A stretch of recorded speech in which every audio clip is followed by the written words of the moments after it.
salah. Aja kok salah terus, kadang bener wae iku ya perkara nek iku. Enggak sing penting kowe wis mesti gawe ijazah ulama-ulama dhisik. Misale rapal Quran kabeh apal ayat kursi. Ayat kursi iku semua Quran iku ditulis ning Lauh Mahfuz kecuali ayat kursi. Dewe Nabi khusus ayat kursi iku aku jupuk min kanzil arsy. Dadi gamane Nabi ngendikan semua ayat-ayat Quran itu ning dokumen umum gitu teng Lauh Mahfuz, tapi aku jupuk ayat kursi min kanzil arsy. Kok gudange napa? Arsnya ada ayat-ayat yang lebih spesial. Kalau sampean tanya, "Lho Gus, bukankah semua itu dawuh Allah?" Ya betul, semua dawuh Allah. Tapi tetap ada dawuh Allah sing hubungannya dengan makhluk. Itu di kelasnya kelas fadhil, keutamaan yang biasa. Ada ayat-ayatnya Allah yang tentang dirinya sendiri, itu yang tidak tertandingi. Ya kayak ayat kursi. Ayat kursi itu kan ayat di situ Allah menerangkan dirinya sendiri. Misalnya Allahu la ilaha illa huwal hayyul qayyum. Itu kan Allah menerangkan tentang dirinya sendiri, tentu spesial. Gitu ayat-ayat sing meskipun ya tetap spesial jenenge dawuh Allah tetap spesial. Tapi ada ayat-ayat yang tentang kita. Misalnya ayat fankihu ma tobalakum minan nisa masna. Ayat-ayat seperti ini kan enggak mungkin setingkat. Ini kan ayat tentang kamu. Wis ngerti nak kelakuanem seneng wayo dikai hak wayo. Nah, tentu beda. Tentu semuanya spesial karena sama-sama kalamu. Tapi tentu beda. Dokumen ayat kursi tentu enggak sama dengan dokumen ayat faqihu ma tobalakum. Maka Nabi ngendikan ayat kursi ini bahkan saya ngambilnya min kanzil arsy. Jadi spesial sehingga terus kita dilatih guru-guru kita ngapalo ayat kursi. Kan yo ora lucu misalnya wiridan ning tahlilan faqihu ma tobalakum minan terus lucu to. Tahlilan kok ngono iku piye ngono. Aneh-aneh. Mbok yo mikir to. Senengane mbok antoh. Mosok ayat Quran kok beda-beda. Goblok kandhanane angel bocah ngono. Dadi kene iku sing wis ngaji mulai bayi ya. Jadi ono ayat fawadil, maksudnya ayat-ayat sing umumnya terkait kita. Ayat-ayat sing spesial karena nerangkan Allah, tentu beda. Terus kedua tentu ayat-ayat sing rano Kanjeng Nabi, misalnya laqad ja'akum rasulun min anfusikum azizun. Terus baru ayat-ayat tentang kita. Ayat tentang kowe ya waqulu wasrobu, kon mangan ngono. Nah misalnya terus tahlil terus waqulu wasrobu. Ya lucu tuh. Bocah kok kandhanane angel. Pusing ambek kowe ngaji tahunan gak ono perkembangan. Habis gue rame-rame dunya apa? Gue rame-rame apa? Dunya. Pernah ada kumpulan orang untuk ngaji. Setan setruk tenan. Paham itu? Mulai setane tangin, tenang ya paham. Waduh. Serepot ya. Ya jadi kayak kudu ngerti ya. Jadi kabeh ayat Al-Qur'an spesial, tapi tradisine ulama kan ada perdebatan apakah ada ayat fadilah dan mafdulah. Sebagian ulama mengatakan jangan bilang demikian karena fal kullu kitabullah wal kullu kalamullah. Tapi kowe nak ngingkari iku ya keliru. Wong dohire Kanjeng Nabi ku ya ada ayat yang dipuji sundul langit kaya ayat kursi. Saya punya ayat yang bahkan dokumen itu tak ambil dari kanzil arsy katanya. Dan tidak ada nabi yang dikasih itu kecuali saya. Itu nabi begitu bangga semenang. Nabi maca ayat kursi. Sehingga tradisinya ulama semua anak cucunya, semua umatnya dilatih ayat kursi. Dan itu memang spesial. Coba saya kalau baca ayat kursi, saya kalau mau tidur itu mesti baca ayat kursi. Mesti ora pendak tahlilan ono sing order mboten niku apa-apa. Mosok eling pangeran nek pendak apa? Ngono kok aneh-aneh. Oh tahlil kok dikritik ya keliru sing kritik. Wong maca ayat kursi kok mbok kritik. Tapi ora dikritik ya perlu dikritik. Wong maca eling pangerane kok butuh berkat le dul eling ya eling ngono kuwi cara kula padha dene. Sing kritik mek sing dikritik. Kowe tahu tahlilan? Nate Gus nek ana undangan mboten mboten. Lah ya eling pangeran nek ngenteni apa? Undangan. Ngene ben ana sing tetep ngritik, ben seimbang dunya iku ben seimbang. Apa? Balance kono sing kritik. Kalau bolak-balik ketemu sing kritik tahlil nggih sowan kula. Saya tuh heran. Kenapa orang NU itu suka tahlilan? Terus ada berkat. Itu dalilnya, Mas. Sing ngono iku ya ora ono dalil, sing hasud nyoal ya ora ono dalil. Cara Kanjeng Nabi pirsa, tukang nyoal iku ono dalile to ora? Ya ndak ada. Ya harus menengahi sebenarnya ketemu pangeran. Sebenarnya ketemu pangeran cocokan di sing bener. Nah yang jelas nek sing tukang tahlil ditakoki pangeran. Kowe tau eling aku, nanti Gusti nak wonten undangan. Terkarat. Bocah kok eling iya, eling pangerane kok bedak napa? Misalnya kayak kudangan, orang kudangan blas ditakoki pangeran, dudang tonggo kok ora teko. Mergo wedi bid'ah misalnya. Nah, tapi nekani tonggo ya perintah Kanjeng. Ya sudah, nggak cocokan ae, ora usah debat saiki, nggak apa. Cocokan ae. Tapi nak cocokan mbek aku ora ketemu. Wong sing nyoal ning ijene mahsyar aku ning swarga. Ketemu nek ketemu ning swarga ya nak cocokan.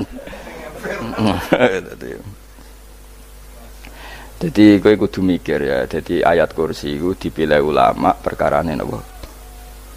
Ayat iku njen spesial tenan. Kula niku mboten saged tilem nek gak maca ayat kursi. Nggih maca teng lisan, nggih maca teng ati setiap saat.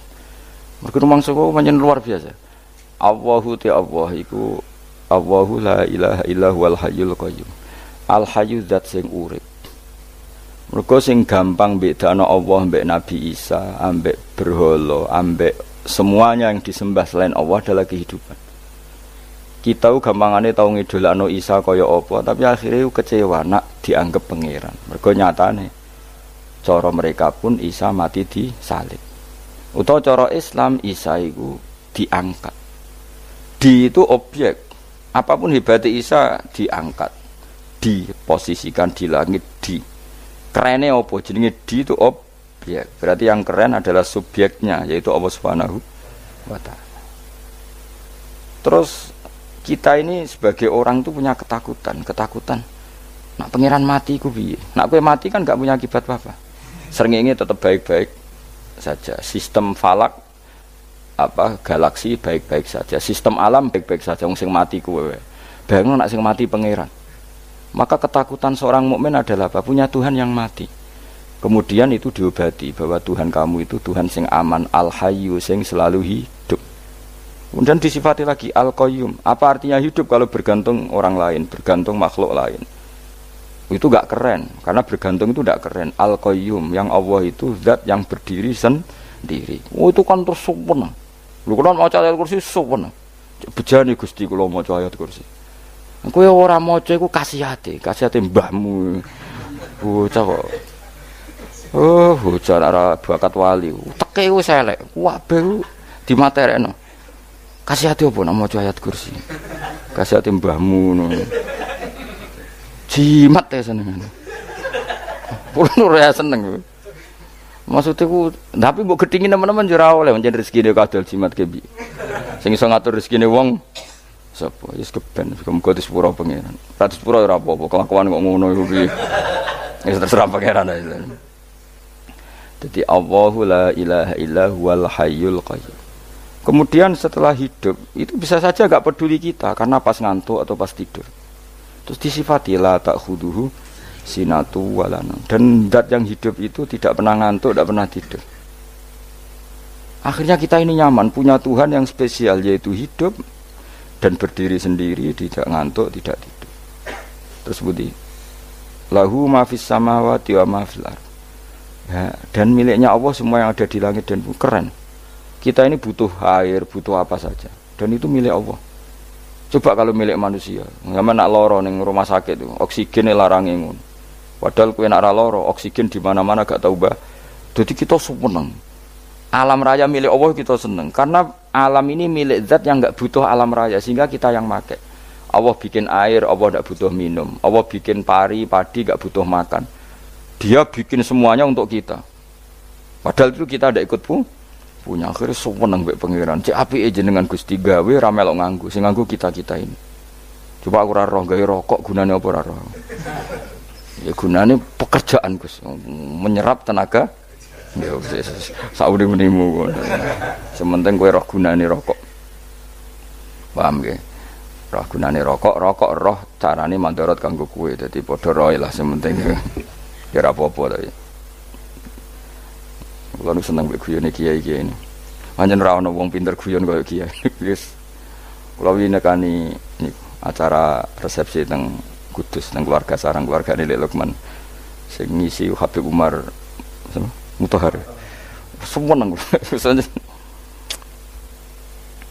Jadi guyonane ning kiai-kiai ora wis kiai-kiai kabeh termasuk Habib Umar. Ada orang kiai rokok. Ini cerita anekdot. Ada kiai rokok. Rokokan ngarepe dokter. Pak Yai kalau rokok terus nanti kalau mati gimana? Gampang, saya bawa korek. Sing kiai niku maksude iku nak wong rokok terus mari mati. Kiai ini yang ngerti maksudnya dokter ngono. Tenang dok, sama si bawa korek. Maksudnya nak rokok mati gak ada Jumat. Jadi gak sambung apa? Nak guyonane Habib Umar, saya sering membaca bahayanya rokok. Saya baca itu. Setelah baca, saya berhenti membaca. Wangan pikirannya setelah membaca bahaya rokok berhenti rokok. Saya sering baca buku atau apa tentang bahayanya rokok. Setelah saya tahu berhenti membaca. Wong spesial, seneng kalau niku bisa nikmati ya seneng putune Rasulullah, ya seneng guyon. Jadi seneng itu gak kudu mewah, apa?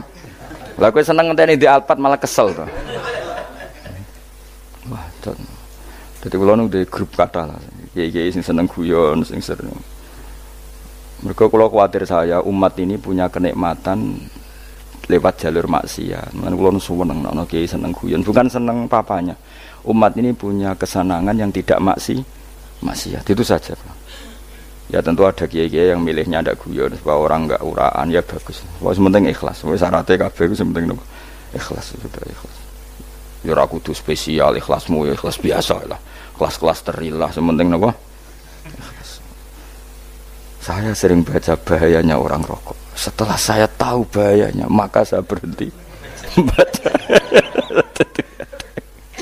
Wongku kaget kabeh. Mergo pikirane wong wis berhenti. Rokok ternyata. Mulai saya sering baca bahayanya orang miskin. Setelah tahu bahayanya, berhenti merasakan kemiskinan. Ya, jadi saya tahu bahayanya neraka. Setelah tahu bahayanya neraka, maka saya berhenti.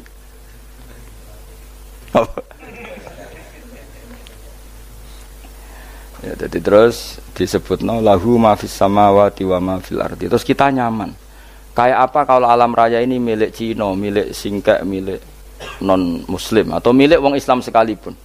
Mesti apa-apa tuku. Repot. Tapi berhubung alam raya ini milik Allah, kita nyaman. Mergo wa izzat sing super lomo, super dermawan, super semuanya. Akhirnya nyaman. Gamane iso turu. Lan kula nang rumah ayat kursi ora iso turu, pe turu. Kan ya maca lesane gati kula maca. Lahu ma fis samawati wa ma. Terus man dzalladzi yashfa'u indahu illa bi'izni. Ketika Allah itu segalanya, tentu yang punya otoritas syafaat, punya otoritas apa saja nunggu izinnya Allah Subhanahu wa taala. Ayat yang spesial ini. Kemudian kiai-kiai punya cara supaya umat itu hafal. Dibikinlah metode tahlil, mau coba bareng-bareng. Tapi kemudian ya sudah itu. Nasibnya terus kurang baik. Nasibnya kurang baik. Ada yang bid'ahkan, ada yang setengah-setengah ngafirno. Sing maca ya padha dene, ra paham mbek ngantuk, bentuk berkat mulai sudah akhirnya terus. Lah sampean bela di Gus bela sing bener wis takok provokator kowe. Sing jelas latih maca iku terus. Dadi Allah pirsa nak macamu ora golek berkat. Tapi nak mau tahu tahlil hati. Eling apa tahu hati? Benda apa? Ya eling pangeran kok ngenteni apa? Allah, iku tunggale. Tahu muni alhamdulillah nate apa nak permangan. Lho muni alhamdulillah kok ngenteni permangan bocah kok ora karu-karuan. Wong arep bakat wali kok teke wis elek. Njape kus keliru terus. Masih wong khusuk lah, ora bakat wali, khusuk tok tapi wis ruwet, uripe ku ruwet. Terus lahu ma fis samawati wa ma fil ardi man dalladhi yasha'indahu illa ya'lamu ma baina aydihim wa ma khalfahum. Dan Allah tahu apa yang di depan kita, di belakang kita. Terus kita lagi-lagi nyaman. Kayak apa misalnya kita yang lemah ini tidak dalam pengawasan Tuhan. Jika mana kalau misalnya dia anak cilik, anak itu tidak nyaman kalau ketika main gak didelok wong tuane, karena dia tahu ada hal-hal yang dia tidak bisa menggapai dan butuh setiap saat pada orang tuanya untuk membantu menggapai itu. Jadi anak masih seneng dolanan, sukanya diperhatikan tetap. Nah kita ini seneng sekali main yang dunia ini pengiran diperhatikan Allah Ta'ala, karena Allah selalu tahu kita. Jadi terus nyaman. Jadi semua ayat itu menjadikan kita nyaman. Nanti Kanjeng Nabi ora sare sedurunge maca ayat kursi, ora sare sedurunge maca surat Musabbihat. Dan saya dalam banyak hal niru itu. Nabi urung sare nek ora maca surat Hasyr. Lah aku ijazah iku kowe kan ra mungkin surat Hasyr ning juz pira wae kira roh kok dijazahno. Sing iku lho sing diakhiri suwi law anzalna hadzal qur'ana ala jabalil la ra'aitahu khashi'am. Itu tapi kok malah kok ngarep subhanallahi ma fis samawati wa ma fil ardi wa huwal azizul hakim. Terus waladzi akhrajal ladzina kafaru min ahli kitabim. Ya bener subhanallahi ma fis samawati wa ma fil ardi terus. Tak terusnya terus waladzi akhrajal ladzina kafaru min ahli kitabim min diyarihim li awalil hasyr. Wa dzanantum ayakhruju wa dhannu annahum mani'atum husunuhum min Allah fa'atahum tak terusnya serang rapal. Akhirnya ya itu tadi. Terakhir apa? Ya'lamu ma baina aydihim wa ma khalfahum terus wala yuhituna bi syai'in min 'ilmihi illa bima. Dan seseorang itu tidak punya ilmu kecuali dengan kadar yang dikehendaki Allah. Bahwa kita ini selalu objek.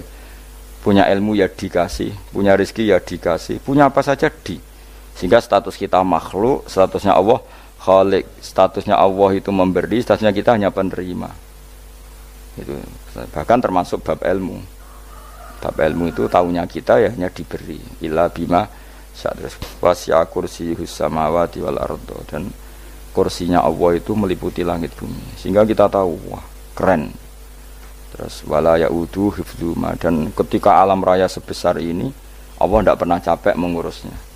Ya, sampean kok tak pasrahi gawe kok ngurmat srengenge. Sampean ngurmat listrik omahmu lho, kadang kabel pedhot, dope pedhot. Iku Allah ngurmat srengenge mulai digawe nganti saiki. Gak tahu mati. Gak tahu bayar. PLN itu kon gawe 0, sekian gak tahu rusak setahun kon jamin ora ngara iso. Allah gawe srengenge mulai Nabi Adam nganti saiki ora tahu bengkelno. Oke gak tahu mikir ngono, jen ra wali yo. Lah srengenge misale error terus pangeran ngumumno, leren sik 3 wulan lagi ditoto. Ya repot dul-dul. Ngono kok ora tahu mikir bocah kok. Lan utek sing anut wali-wali itu teke waras. Men dhuwit ora di dhuwit sumpek di dhuwit seneng wis ngono tok pikirane. Ora tahu kagum mbek srengenge, ora tahu bengkel, ora tahu. Mergo emang ora bakat wali itu teke wis innalillahi wa inna ilaihi raji'un. Ngono ya kok urip wong ngono. Habis ben urip pancen waya apa?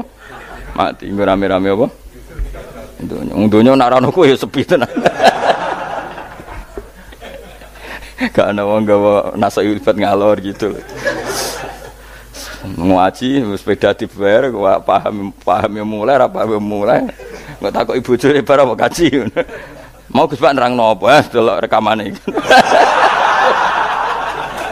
atek dah wae tapi aku luwih seneng ngono timbang kowe nyimpulno malah tambah keliru kabeh. Kula niku paling asline paling ra cocok ngaji disimpulno uteke beda kok nyimpulno terus piye. Tapi dilarang piye wong niate ya seneng, tapi didukung mesti keliru, wong nyimpulno keliru. Mergo mesti nganggo teke dhewe. Wis ben kono rame-rame apa? Ndonya. Kulo kadang mikir ya Allah. Lah saiki PLN ngurus listrik sak Indonesia iku dibagi-bagi per wilayah. Jogja tok, kok Bantul tok iku wae bengkelno. Apa nggih srengenge iku langsung bener terus. Nak wong bosan digawe bengi ben ra ketemu srengenge digenti bulan nek enak. Kok bosan matahari, bosan rembulan ana mendung wis turu. Damuk bojo lah laudan selali. Sekarang wis segampang iku ngatur donya iku segampang itu. Paham ya? Dadi enak lah pokoke urip wis enak, pokoke kabeh anut pangeran wis enak. Wala yautu khifruhuma wa huwal alil adin terus turu. Semun Gusti kula tak tilem seteng donya baik-baik saja. Sopan nang mbek pangeran. Lah maca ngene kok ngenteni kundangan. Kok kon dadi wali kuwi. Lah sing ora hafal ayat kursi terus ngritik, ora hafal. Bid'ah ngono. Wis hafal lose, wis darani bid'ah penting kowe hafal ayat kursi sik. Hafal? Ndak. Lah ya ayat kowe hafal sik terus lagi bid'ah ora apa-apa. Dadi mergo ngono. Kaya kula misale bid'ah ora bener, mergo ora tahlilan lah yo maca. Kalau yo bingung ngadepi jenengan belon ndi padha ora jelas iki. Yo ayat kursi ku waca. Nah, tentu ayat yang seperti ini kan enggak mungkin kualitasnya setingkat nyuwun sewu ayat waqulu wasrobu. Makanya banyak ulama sampean delok teng kene itqon teng kitab-kitab tetap ada ayat sing spesial. Ada ayat sing spesial tapi tentu enggak sekelasnya. Jangan kamu katakan atas bawah nanti suul adab kalah muwah, tapi tentu spesialnya ayat kursi itu tentu super karena menerangkan Allah sendiri. Sementara beberapa ayat menerangkan hak kita sebagai manusia, misalnya wakulu wasrobu, tentu kualitas fadhailnya beda. Tapi jangan katakan klasmen, jangan, karena kurang sopan dengan kalam wah, tapi tetap beda. Makanya Nabi ngendikan ayat 3 apa loco, nak turu waca di mana-mana waca. Oh, Nabi begitu bangga dengan ayat kursi. Akhirnya kena bakul ditulis di paham apa? Ditulis didol. Nah, baru kayak didol ya kayak hikmah ya, akhirnya dipasang ning ruang tamu. Akhirnya ketara iki wong Islam bera Islam barokah ya ayat kursi. Sengaja pokoknya berpikir positif bae. Wah, berarti sing di omah Islam bukti nopo ono ayat kursi ini. Lho kula nu beberapa kali diselametno ayat kursi. Kula nak ning perjalanan marung. Itu kadang ya merasa nyaman mergo ning warunge ono ayat. Wah, berarti Islami lah. Ora kuwatir iki ono daging celeng, tetep nulung ngoten. Ya ini jujur mawon, kula niku tetep asobia, artinya nak ning perjalanan sing gak jelas lor kidule ora ro daerah kok marung ana ayat kursi, paling ndak kan orang ini punya etika, kira-kira ora bakal apa? Jualan daging babi lah misalnya. Ya tetep bantu lah, tetep. Umpamane terus dikek nggon salat. Sanajan to sing duwe misale mbok salat ora ya ora perlu. Ya aja suudon ngono, wis anggap ae mosok masang ayat kursi kok. Ya sih gitu kan lumayan ada perangkat yang itu. Akhirnya ya bakule payu ayat kursi ini, sing di omah ya payu promosi nek iki Islami, sing blonjo ya nyaman, wis padha enake lah. Ayat kursi ini sing enes mergo tinggo. Ya tapi ya ndak lah. Nak niate ngono ya tapi ya ayat kursi tetap mulia dengan dirinya sendiri. Kulo seneng tenan mbek jeneng ayat kursi ya. Ya tadi kekhawatiran kita punya Tuhan yang tidak sempurna itu terjawab bahwa Tuhan kita super sempurna. Jadi kalau bayangkan grepe turu jeneng seneng. Senenge wae Gusti nak kula turu iku langit bumi gak masalah. Bayangno nak pangeran sing turu, sistem Tuhan hancur. Makanya syaratnya jadi Tuhan bala takhuduhu sinatu walan. Padahal kita menyaksikan Nabi Isa turu. Beberapa yang dituhankan selain Allah turu ngantuk. Bayangno misalnya kowe pas donga sing mbok dongani turu. Kan kacau, makanya Allah mensifati dirinya dan itu memang fakta la ta'khuduhu sinatu walanam. Allah ora tau ngantuk ya mboten nate sari. Akhirnya sewenang kita sewenang banget mbek pangeran mergo dengan sifat-sifat seperti itu. Akhirnya raditu billahi napa rabba wa bil islami dina. Al-Islamu siji Islam Al-Qur'anul lan Qur'an Muhammadun Rasulullah. Wa yang bagilan saya celana ketika kita anak kula enten ngucap kita fi kulli yaumin raditu billahi naba rabba wa bil islami dina. Raditu ridho ingsun billahi lan rabban sebagai pangeran. Aku ridho banget, seneng banget Allah sing dadi pangeran. Muga mau pangeran liyane Allah ya kacau tenan. Nanti pangeran terus turu. Terus ngantuk, nak ramangan lemes kan pusing. Apapun hebatnya Nabi Isa misalnya pangeran ya pusing. Kadang pas sare, dungani tenan jebule pas apa? Sare yo ribet. Tapi kita di pangeran sing la ta'khuduhu sinatu wala bil islami dinan wa Muhammadin sallallahu alaihi wasallam rasulan wa nabiyan wa bil qur'ani hukman wa imam. Dan kita ridho Quran sebagai panduan hukum lan dadi imam. Imamu panu mantap. Terus nikmatmu piro? Islam, Quran, Muhammadur Rasulullah wal afiatu lan sehat. Difaul makarih tegese ora. Kowe ngene iki ra di dhuwit lah kan gagah. Ora ning penjara, jajal kene penjara lara kabeh. Baru kae ra di penjara Mas yo dirokok saler ngalor ngidul ambek nggo nasoihul ibad bariku kenalan ke grup wis rame donya wis. Gak penting ngaji paham ora penting, sementing tambah kenalan. Amit-amit tenan wis ben ngono rame-rame apa donya. Wasitro lan ketutup sangka celoke satrul uyub. Dalah celamu ra konangan wong akeh. Yes, padahal ya kurang ajar no kara-karuan. Dalah ya rapati konang. Kenapa rapati konangan? Karena liyane ya sejenis. Jadi saling menutupi. Alhamdulillah saling wal ghina lan semuge anin nas. Termasuk nikmat iku orang enggak tergantung orang lah fi umurid dunya ing dalem urusan dunya. Tapi nek urusan akhirat kowe ra iso ora bergantung guru. Jadi semuge sangka manusa terbebas iku maknane urusan dunia, urusan akhirat kita butuh sanad kita ila Rasulillah sallallahu alaihi wasallam. Kowe ora oleh beragama berpikir sendiri, ora oleh agama itu riwayat kowe ora oleh mendekatkan Allah dengan cara kamu sendiri, ora oleh kudu nganggo sanad. Sesuai kaya wong-wong filsafat sing oknum iku. Saya ndak perlu salat. Allah kan ndak butuh ibadah kita, ngapain kita salat? Mbahmu ngono sing wong ngerti nek Allah ora butuh kita saja kok bogo kebanggaan mulai dhisik kiai yo ngerti nek Allah ora butuh kita yang butuh Allah. Lah mengekspresikan butuh kita kepada Allah kita nek Allah ora tau butuh, bocah kok goblok ora karuan. Nah, itu karena dia berpikir cara beragama dengan pikirannya kita ndak. Kita tahu Allah ndak butuh kita tahu. Kenapa kita sholat? Karena kita butuh Allah. Nah, butuh Allah itu implementasi kita di ajarannya Rasulullah kita sholat. Kok malah Allah ora butuh sholat. Jadi kira sholat Allah ora apa-apa. Kowe ra ono wae Allah ora apa-apa, kowe aneh-aneh wae. Zaman kowe ra ono Allah ya ora apa-apa, baik-baik saja. Itu jokono kowe iku masalah, tapi ora bagi Allah, bagi kamu sendiri. Nek Allah ora masalah wis nyediakno neraka. Ya jadi orang itu boleh tidak butuh orang lain tapi fi umurid dunia. Nah, urusan akhirat kau tak butuh sanad ya wa inna hadzal ilma dinun fangzuru amman ta'khuduna dinakum. Agama ini ilmu, kamu harus punya sanad. Ya mau misalnya kula alhamdulillah di sanad kata lah.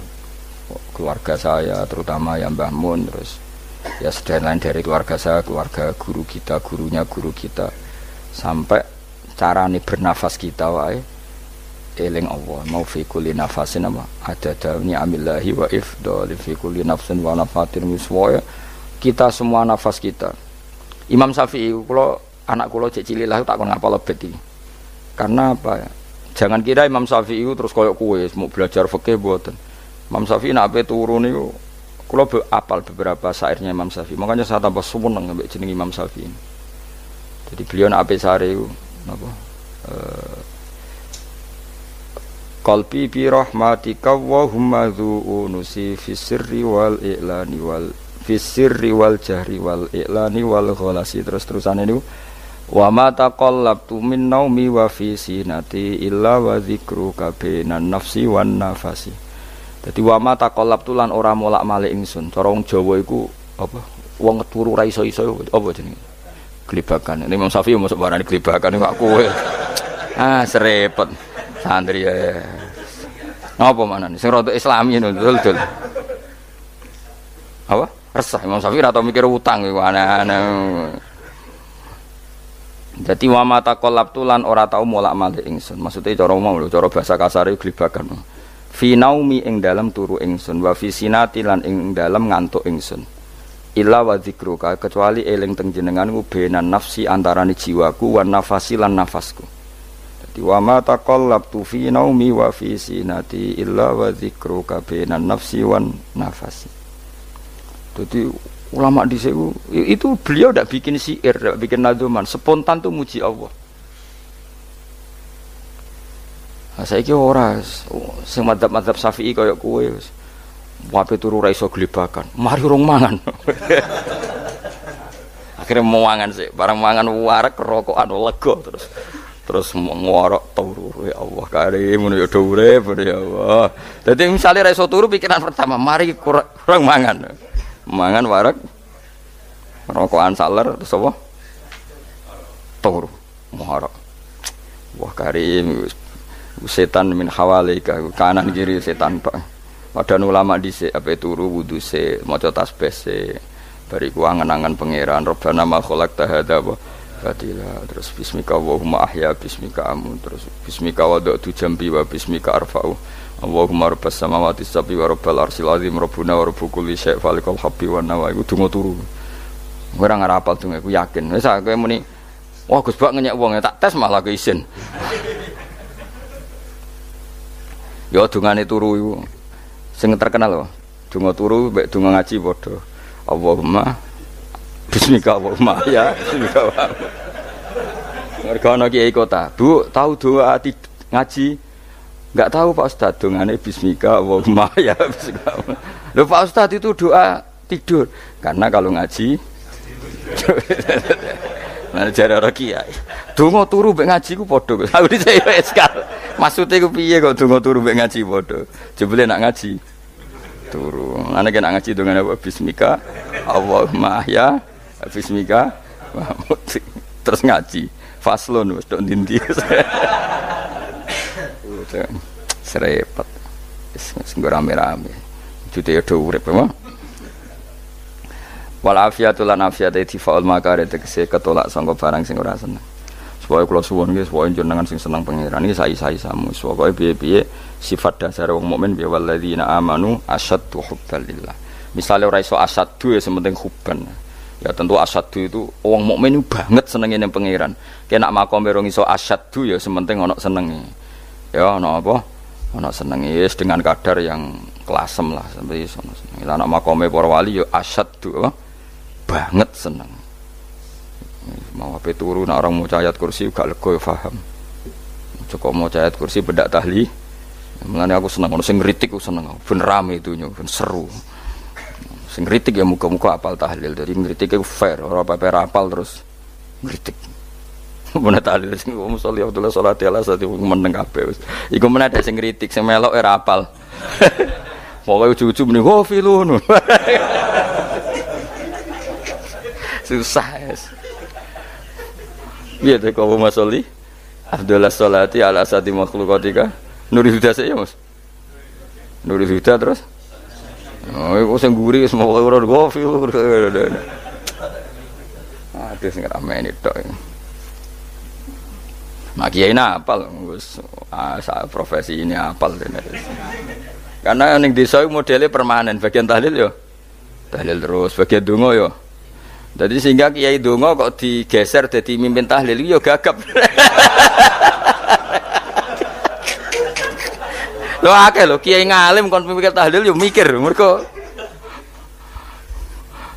wah dateng daerah kula kiai ngalim bar kon mimpin tahlil terus maca lelel wedok. Wah niki sempun niki pun tak takoki kene apa? Kapal. Dene ra apal urutane iku ra apal. Iku kan butuh apa ya? Butuh keahlian gitu. Repot.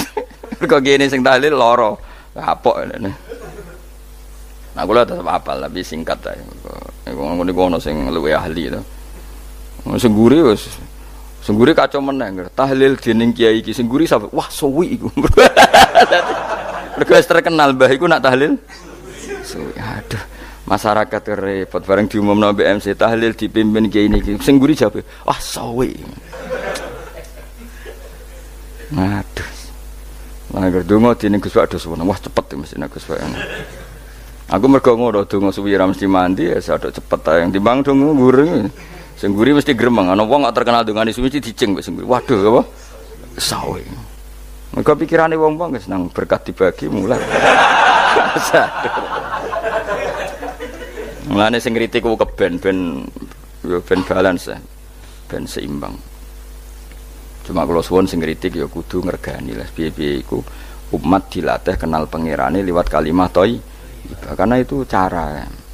Coba nek wis kenal ya aja waca bendak tahlil, tapi turu ya diwaca ning omah ya diwaca. Tapi aja waca ngarep bojomu kok dikongko jampi-jampi ben ora nyoal blonjo. Waca dhewean ning kamar dinikmati. Engko waca ngarepe bojomu pas auzubillahi minasyaitonir rajim. Bojomu riwat, memang aku setan. Ala perkara tok. Enak memang dia barani minasyaitonir rajim. Ya nak maca kok banter-banter ngarepe bojomu pas liwat pas apa auzubillah. Minasyaitonir rajim. Bojomu ngamuk malah repot.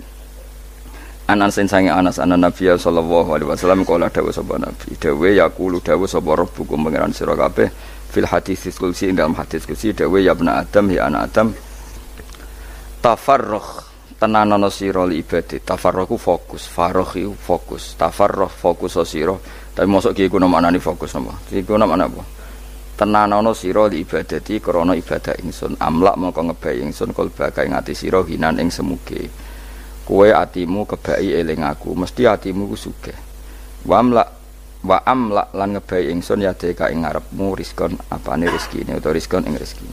Wis aku iku eling aku tenanan, mesti atimu tak gawe ati sing cukup lan rezekimu tak cukupi. Ya bna Adam, la tabat aja ngedoh sira ani sange ingsun. Ki aja geman adoh kok aku. Kaya apa apike pangeran, zat sing gak butuh kita tapi mengandani kita, kowe kok aja adoh kok aku. Wis sing parek aku. Mergo kaya nak adoh kok aku amlak mongko nut apa jenenge ngebai ingsun kalbaka fakron. Kowe nak adoh kok aku mesti ke fikir. Ini sojo sampai gue yo fikir ati, fikir dunya. Mergo adoh kok pengiran. Wong adoh kok pengiran di almla kalbaka fakron. Wa amla ulan ngebai ingsun yade ka ing tangan loro sira sukulan ing sibuk. Akhire wis adoh pangeran sibuk tapi ora dadekno barokah uripe. Iku lara-larane wong kaya ya sibuk kangelan jebule ora dadi barokah uripe. Mergo adoh saking pangeran. Ruang riwayat hadis sapa Tabrani Imam Tabrani wal Hakim lah. Falamma ta'antu fi thamani asyrata wa sannaftu kitab qada ya sahaba wa tabi'in. Terus sannaftu tarikh fil Madinah inda qabrin Nabi sallallahu alaihi wasallam wa kuntu aktubuhu fil layalil muqmirah.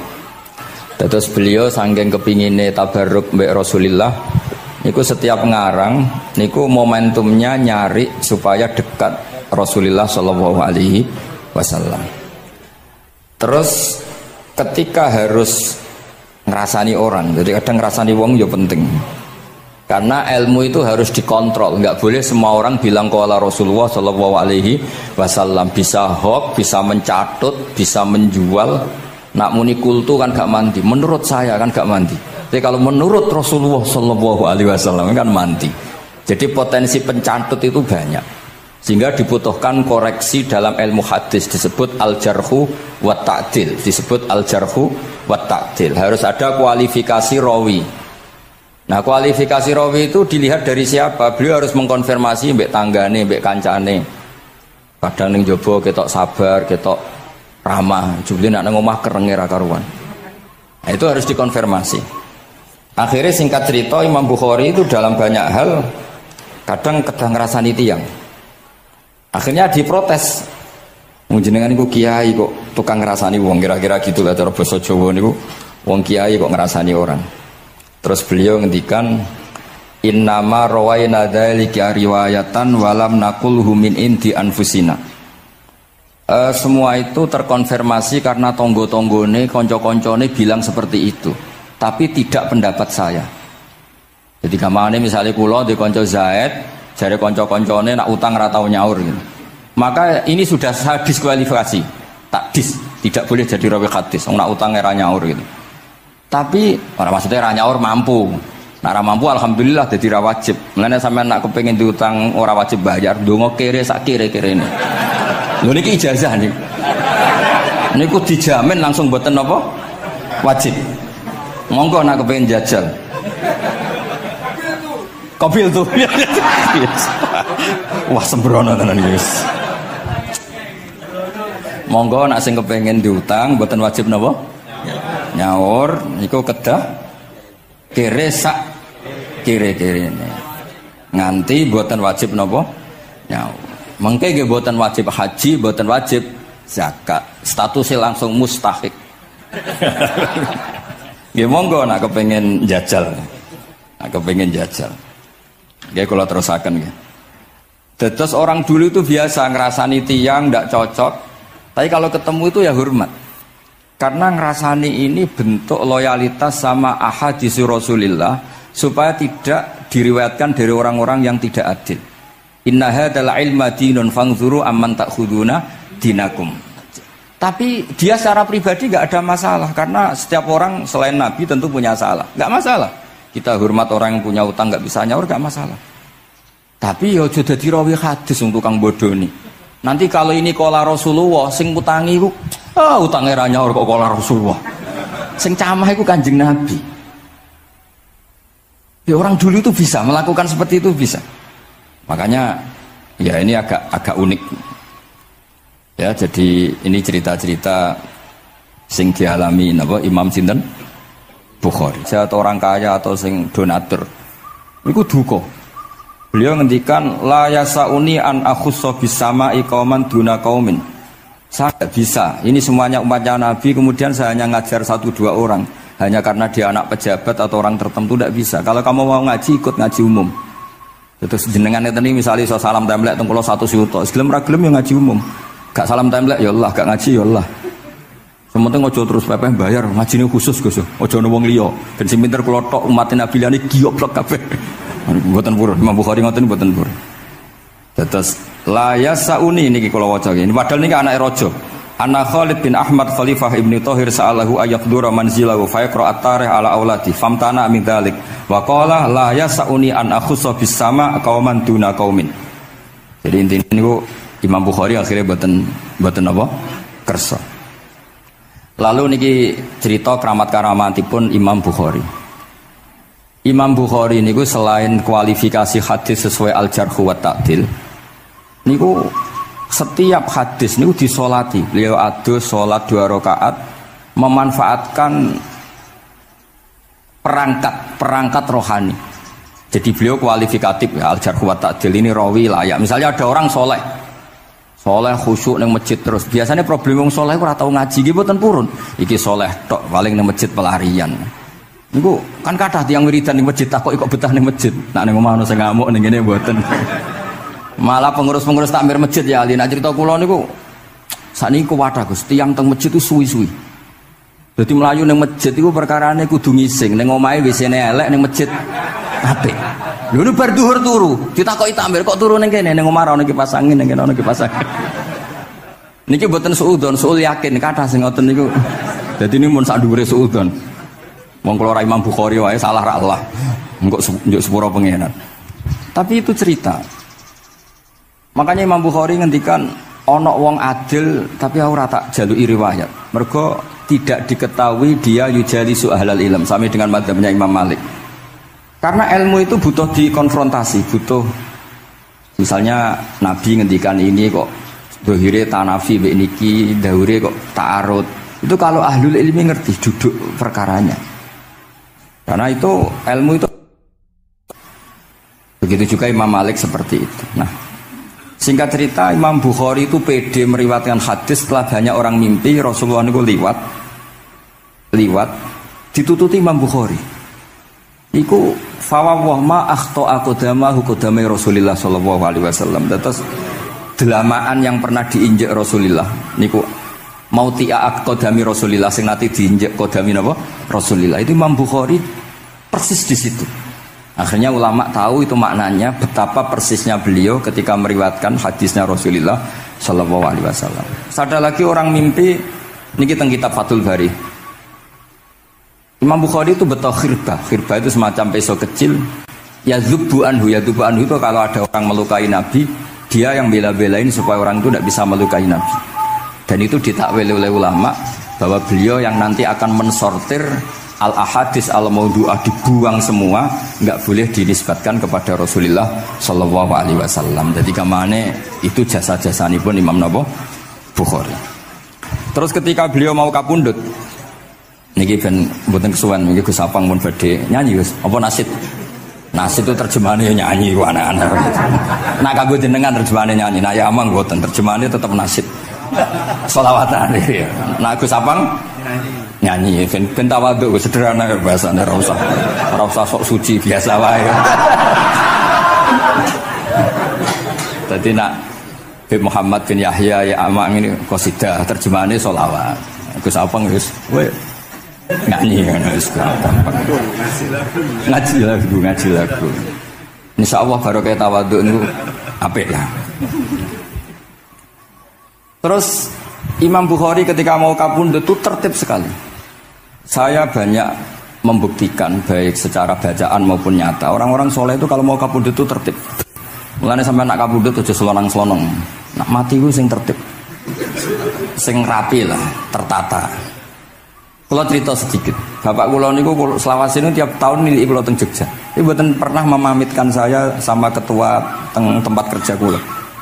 Niku bapak tindak teng kene kula Jumadil Ula niku sak tak pamitno mbek kancamu, guru-gurumu, kanca-kanca kowe mulai ngenteni aku. Terus bapak Recep kapundhut. Mbah Mun juga gitu, saya menyaksikan sendiri mau kabundut itu uang dititipkan ke Subak, iki aku nak balik no, nak aku ora balik wis bagi dulur-dulurmu. Beliau di pesawat ngendikan Gus Yasin, tenan lho Sin aku tahlili. Terus ternyata di Mekah kabundut. Itu contoh-contoh kabundut yang tertib, beretika dan berperadaban. Nah Imam Ghazali luwih parah malih, parah kramate boten parah masalahnya. Engko mbok potong dadi geger. Niku badhe kabundut itu tuku kafan piyambak. Tuku kafan. Terus kanca-kanca sing perjalanan 3 hari karena dulu enggak ada pesawat. Ora ono WA. Niku diundang. Tolong dinongkas ning nggonku ya. Ketika beliau kabundut itu orang yang perjalanan 3 hari enggak ada yang terlambat. Ditakoki, "Kenapa kamu enggak terlambat?" "Saya sudah diundang 3 hari yang lalu." Dan niku tuku kafan terus badan niku badhe subuh salat terus piyambake cara Jawa nggih agak selonjor terus adike diceluk Ali ya bil kafni aku jupukno kafanku. Terus diambung terus beliau ngendikan alar ridho bil intiqal ila malikil mulki pun kula ridho pindah teng alame jenengan Gusti maksudnya kabundut. Ya terus kabundut. Jadi adike ora ribet tuku kafan, ora ribet tuku. Saiki ya ana persiapan tapi gaya-gayaan untuk kuburane wis digawe. Terus gaya mergo larang kawasane iku elit. Niku mboten keramat ning sembrono niku. Lah Imam Bukhari nggih ngoten badhe kabundut tuh wali-wali angkatan beliau ku dipeni. Desane piyambake jenenge Khortangka, napa bacane Khortanak mboten ngerti. Pokoke kawasan Uzbek karena itu ejaan Soviet. Sauni-unimu lho waca Khortangka, cek Khortanak, cek apa ngono lho. Sing maca penting aja waca demaan karena tulisannya kok sik. Niku wali-wali ngipi ketemu Rasulullah teng pagar desa, teng pojok, teng pintu gerbang. Wali-wali tanya, "Ya Rasulullah, kenapa engkau di sini?" Antaziru Muhammad bin Ismail. Aku ngenteni Muhammad bin Ismail. Apa tak jak bareng. Terus wali-wali ini tangi krungu kabar Imam Bukhari kabundut. Nama beliau kan Muhammad bin Ismail. Jadi akhirnya wali-wali ngerti. Jadi ya badhe kabundut itu ditunggoni Rasulullah sallallahu alaihi wasallam. Kula waca nggih tak waca Arabe. Engko nak mboten paham nggih muni amin nggih semene. Mboten santai mawon sampean. Kula niki mumpung dadi wong saleh mergo nderekaken kersane Habib Bidin. Ya kadang saleh kadang ora, nek ora saleh ya istighfar wis gampang. Urusan mbek pangeran niku gampang. Ribet urusan mbek manusa. Wis njuk sepuro iku jek kadang gremeng ya. Tapi ora usah kaget ya apike manusa kalah apik mbek pangeran. Pangeran wis Ghafur kok manusa kok Ghafur ketok ya ora lah wis biasa wae mboten. Gampang urusan mbek pangeran ya. Ya cara kaidah fikih kan ngoten. Haqqullah mabniun alal musamaha. Urusan mbek pangeran iku gampang. Urusan mbek manusa ruwet ya. Sing dawuhe ahli niku wis nderene. Niku fakta apa pengalaman ya? Pengalaman apa fakta? Pengalaman. Niki kanca kula wali ahli al-Habsyi. Nggih boten enten perkembangan mulai mbek kula ya ora jelas ya. Nggih kula waca ya. Akhbarana Muhammad bin Makki sami'tu Abdul Wahid bin Adam at-Tawasis yaqul ra'aitu an-nabiyya sallallahu alaihi wasallam fi naumi wa ma'ahu jama'atun min ashabihi wa huwa waqifun fi mawdi'in fasallamtu alaihi faradda alayhi salam faqultu ma wuqufuka huna ya Rasulullah qala antaziru Muhammad bin Ismail falamma kana ba'da ayamin balaghani mautuh fanadhartu fa idzan huwa qad mata fi sa'ah allati ra'aitu fiha an-nabiyya sallallahu alaihi wasallam. Monggo nggih nak badhe kapundhut sing tertib nggih. Habib Ali bin Utsman kabari Habib Bidin ya Ali Al-Habsyi ya Muhammad kondo-kondo sik dadi saged takziah nggih. Nah, ketika Fatihah itu sebegitu keramatnya, sebegitu topnya, itu setan rapat singkat cerita itu yang tadi dipimpin oleh iblis yang sedang terkapar apa? Terus tali obatnya enggak ada, cuma dia shock karena ada surat yang turun yang melafatkan itu pasti selamat dari apa? Neraka. Nah ini gimana saran Anda? Terus sarannya adalah bikin orang-orang itu lupa tidak baca Fatihah. Nah ini rapatnya iblis. Idzabu wajtahidu hatta tufilu qulubahum hatta la yaqulu hadis surah. Kala yuksiru qira'ataha wa la yakunu lahum ajrun wa thawabun bal yakunu lahum adzabun wa iqabun. Kemudian yang terakhir saya beri ijazah tentang Al-Fatihah ya, karena ini surat yang populer Kalau saya ijazahi Quran 30 juz pasti sampean nggak hafal. Atau ijazah surat Baqarah. Kalau mau Baqarah mau. Ijazahi surat Baqarah mau 2 juz setengah. Mau Mas Asep? Ya Fatihah aja yang gampang ya. Nah, ada. Ya kulhu Fatihah ini paket ringan ini. Tapi pahalanya apa? Besar. Ini beda ya, artinya selama ini mungkin Anda baca tapi monoton ya. Tapi ini saya bacakan teks aslinya tentang istilahnya itu mazaya itu kelebihannya Fatihah. Saya baca Arabnya dulu, nanti ini terakhir ya, ijazah tadi kan saran-saran umum tentang sosial. Ya, pokoknya jadikan kebaikan itu punya nilai sosial yang baik lah. Jadi nanti orang yang nggak amanah nggak laku, ya calon bupati, gubernur, presiden yang nggak amanah juga nggak laku. Begitu juga kiai yang tidak amanah juga nggak laku, suami yang nggak amanah juga nggak laku, istri yang nggak amanah juga. Sehingga kebaikan ini jadi nilai sosial yang dalam tanda kutip sudah keniscayaan. Yang diinginkan Allah itu seperti itu, bukan kebaikan yang dipaksakan karena kekuatan negara. Maksudnya kalau bisa kebaikan itu tidak usah dipaksakan. Memang sudah satu kebutuhan. Kayak cerita-cerita di negara maju itu, bahkan apapun jatuh itu nggak ada yang ngambil apa itu. Makanya gambarannya Mekah Medina kan gitu kan, barang jatuh nggak ada yang berani apa ngambil. Itu saking sudah jadi sistem. Sehingga banyak negara di Eropa itu yang sampai nggak punya tentara, nggak punya polisi karena kebaikan itu sudah. Nah kita kan masih capek, polisinya aja capek apalagi masyarakatnya, karena ya kebaikan itu belum jadi nilai apa bersama. Nah kita selain ditopang negara, ada polisi, ada tentara, itu kita usahakan kebaikan itu jadi nilai apa bersama. Tadi wa'tamiru bainakum bima'ruf. Dan kita punya reputasi yang bagus dalam bab ini. Saya masih ingat kecil saya itu yang jilbaban hanya keluarga kiai. Sekarang rata-rata masyarakat itu jilbaban. Dulu yang sekolah SMP, SMA itu jilbaban kadang dulu malah dilarang ya, harus sama seperti itu seragamnya. Sekarang sudah boleh dan nyaman. Lama-lama yang dapat simpatik ya yang pakai pakaian model tertutup seperti itu. Lama-lama gamane cara wong golek mantu ya golek yang seperti itu daripada yang blodor. Lama-lama jadi nilai bersama. Ya ingin saya seperti itulah. Di terminal juga sama. Orang mau makan cari warung yang kelihatan ada ayat kursinya, pakai jilbab, atau paling enggak dia enggak mungkin lah nyuguhkan yang tiren atau yang haram. Kan ada garansi sosial, ada apa? Ada garansi apa? Sosial dengan penampilan yang soleh itu kan, masa iya nyuguhkan oplosan babi gitu misalnya itu. Jadi nilai sosial itu harus benar-benar jadi nilai.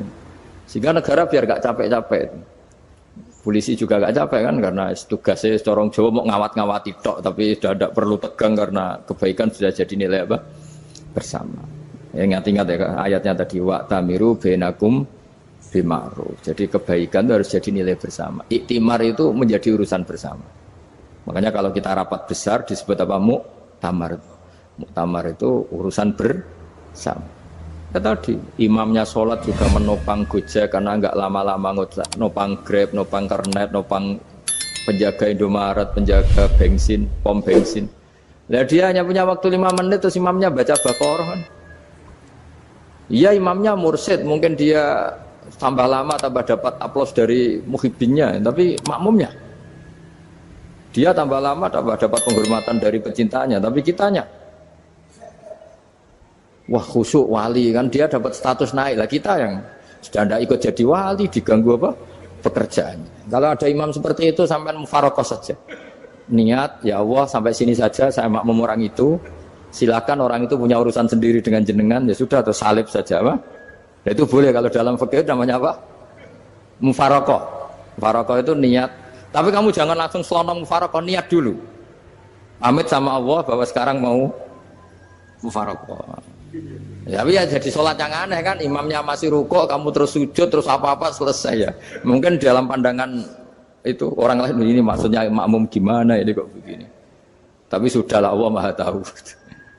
Insya Allah dimaklumi. Ya saya baca tentang Fatihah ya, karena sampean pasti sering baca Fatihah.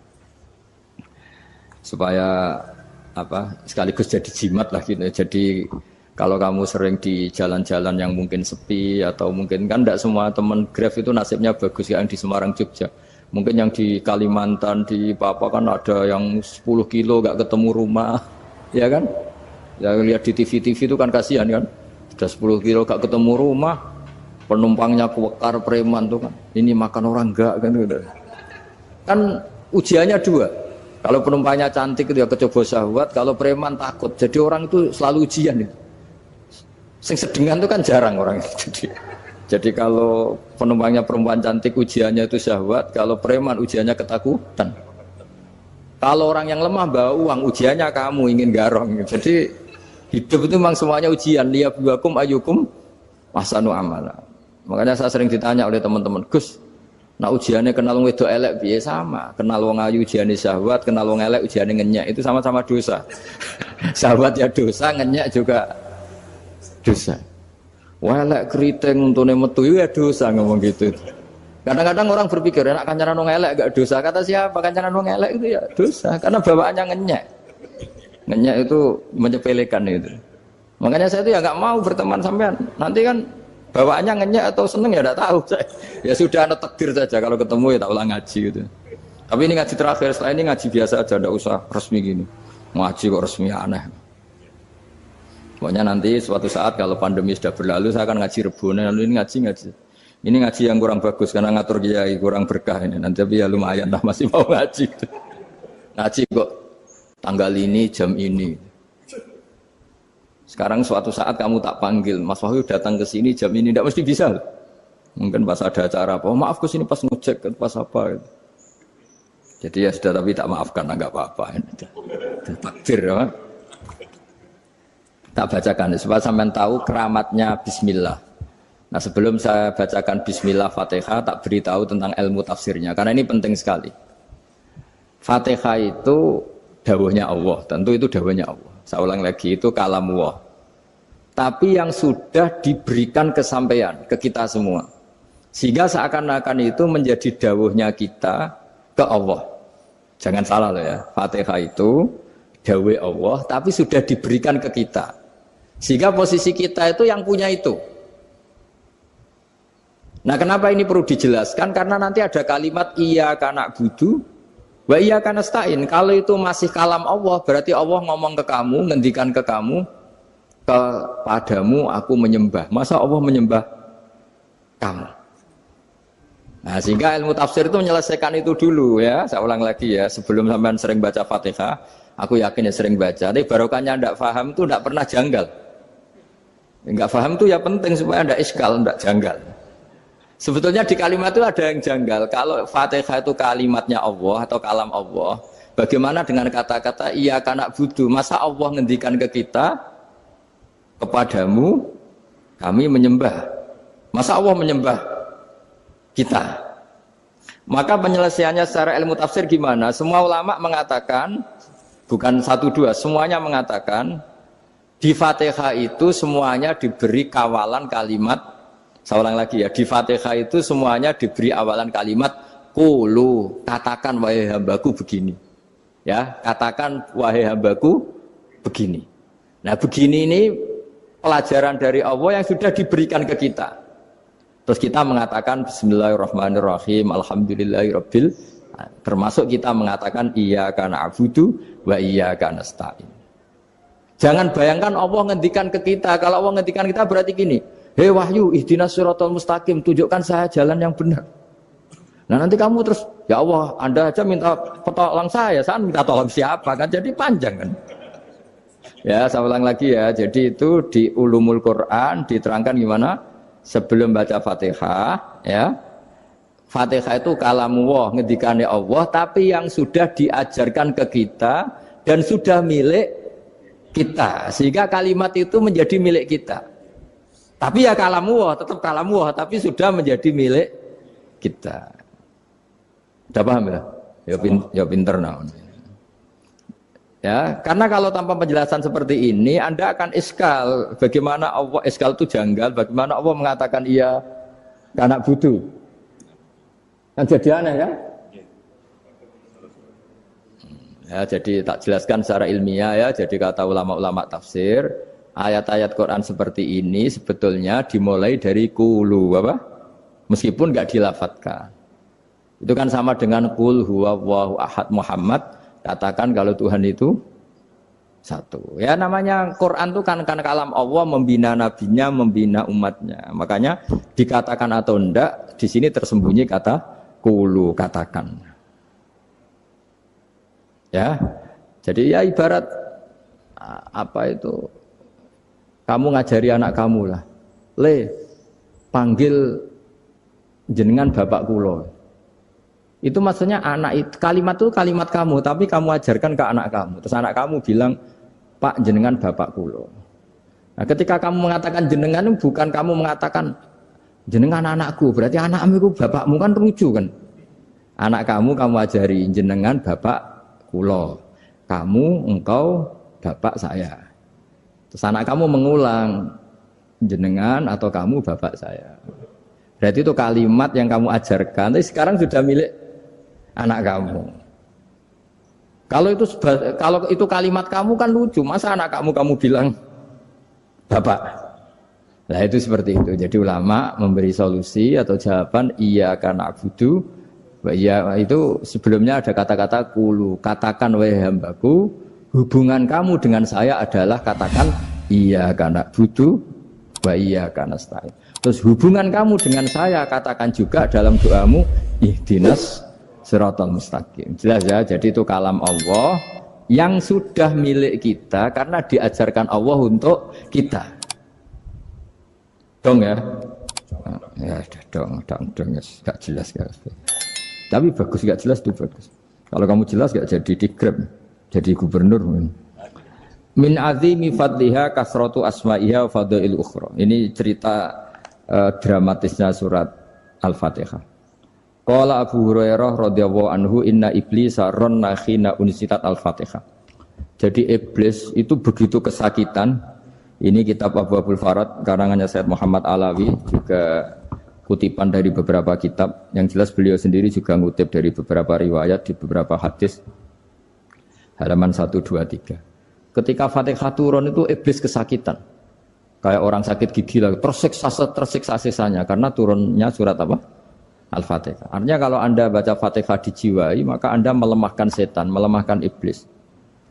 Wa qala Mujahid, khina unzilat Fatihatul kitab ronna fastama indahu asyayatin. Jadi ketika Fatihah itu turun, iblis itu terkapar lah kira-kira. Sampai dijenguk banyak setan. Jadi kemana di ICU lah kira-kira gitu kalau sekarang itu. Entah COVID entah enggak tahu. Pokoknya di ICU sampai dijenguk banyak setan. Enggak tahu bawa apa enggak tahu. Pokoknya dijenguk banyak setan. Ono yang nyangoni karena ini apa? Ketuanya apa? Pingsan, sakit. Jadi iblis itu sakit sampai dijenguk anak buahnya setan-setan. Ya semoga kalian semua tidak kenal setan. Kalau kenal berarti teman apa? Wa qalu misla dzalik wa qala lahum laisa mimma taquluna syai'un walakin unzilat suratun laisa ajruqa ilya illa an harrama alaihi nar jahannam. Saya ini bukan sakit fisik kata iblis. Kamu tidak usah jenguk saya, datangkan dokter terbaik, tidak usah. Saya ini tidak sakit fisik. Saya ini sakit karena ada surat yang diturunkan, yang pahala yang melafatkan surat itu pasti selamat dari neraka. Padahal misi terbesar saya ini supaya manusia masuk neraka. Sekarang punya tamengnya. Wah pusing kan? Ya seperti orang lah goda sampean ternyata sampean setia itu kan pusing. Nah ternyata tidak setia itu yang akhirnya ribet kan itu.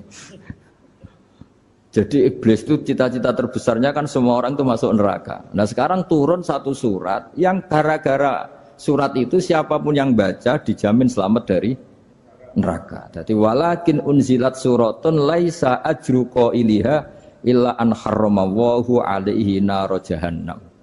Karena jadi dia shock lah itu kalau orang di Jawa itu bilang shock.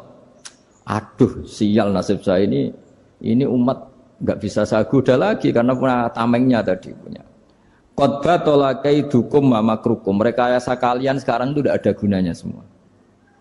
Nah, ini alhamdulillah di Indonesia kelihatan kan banyak yang miskin, banyak yang susah. Tapi selagi mereka masih sholat, itu keinginan mencari halal itu masih tinggi.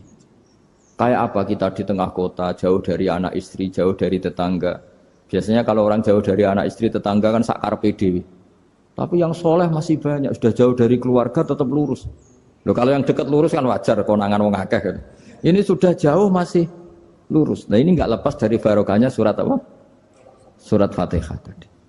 Jadi karena ada surat yang menjamin pelafalnya atau qailiha terbebas dari api neraka.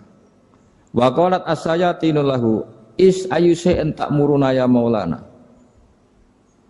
Faqala lahum idhabu wajtahidu hatta tukhfilu qulubahum hatta la yaqulu hadhihi surah. Lalu kita gimana? Jari para setan gitu. Lalu kita gimana? Terus kata iblis, sudah bikin mereka lupa sehingga tidak baca lagi. Selagi masih baca kita pasti keok. Jadi kalau sampean sudah jarang baca Fatihah itu berarti sudah bagian dari kemenangan apa? Iblis. Jadi kalau sampean sudah jarang baca Fatihah itu berarti bagian dari kekalahan Anda, kemenangan iblis. Masih sering baca? Berapa kali? Terus apa lagi?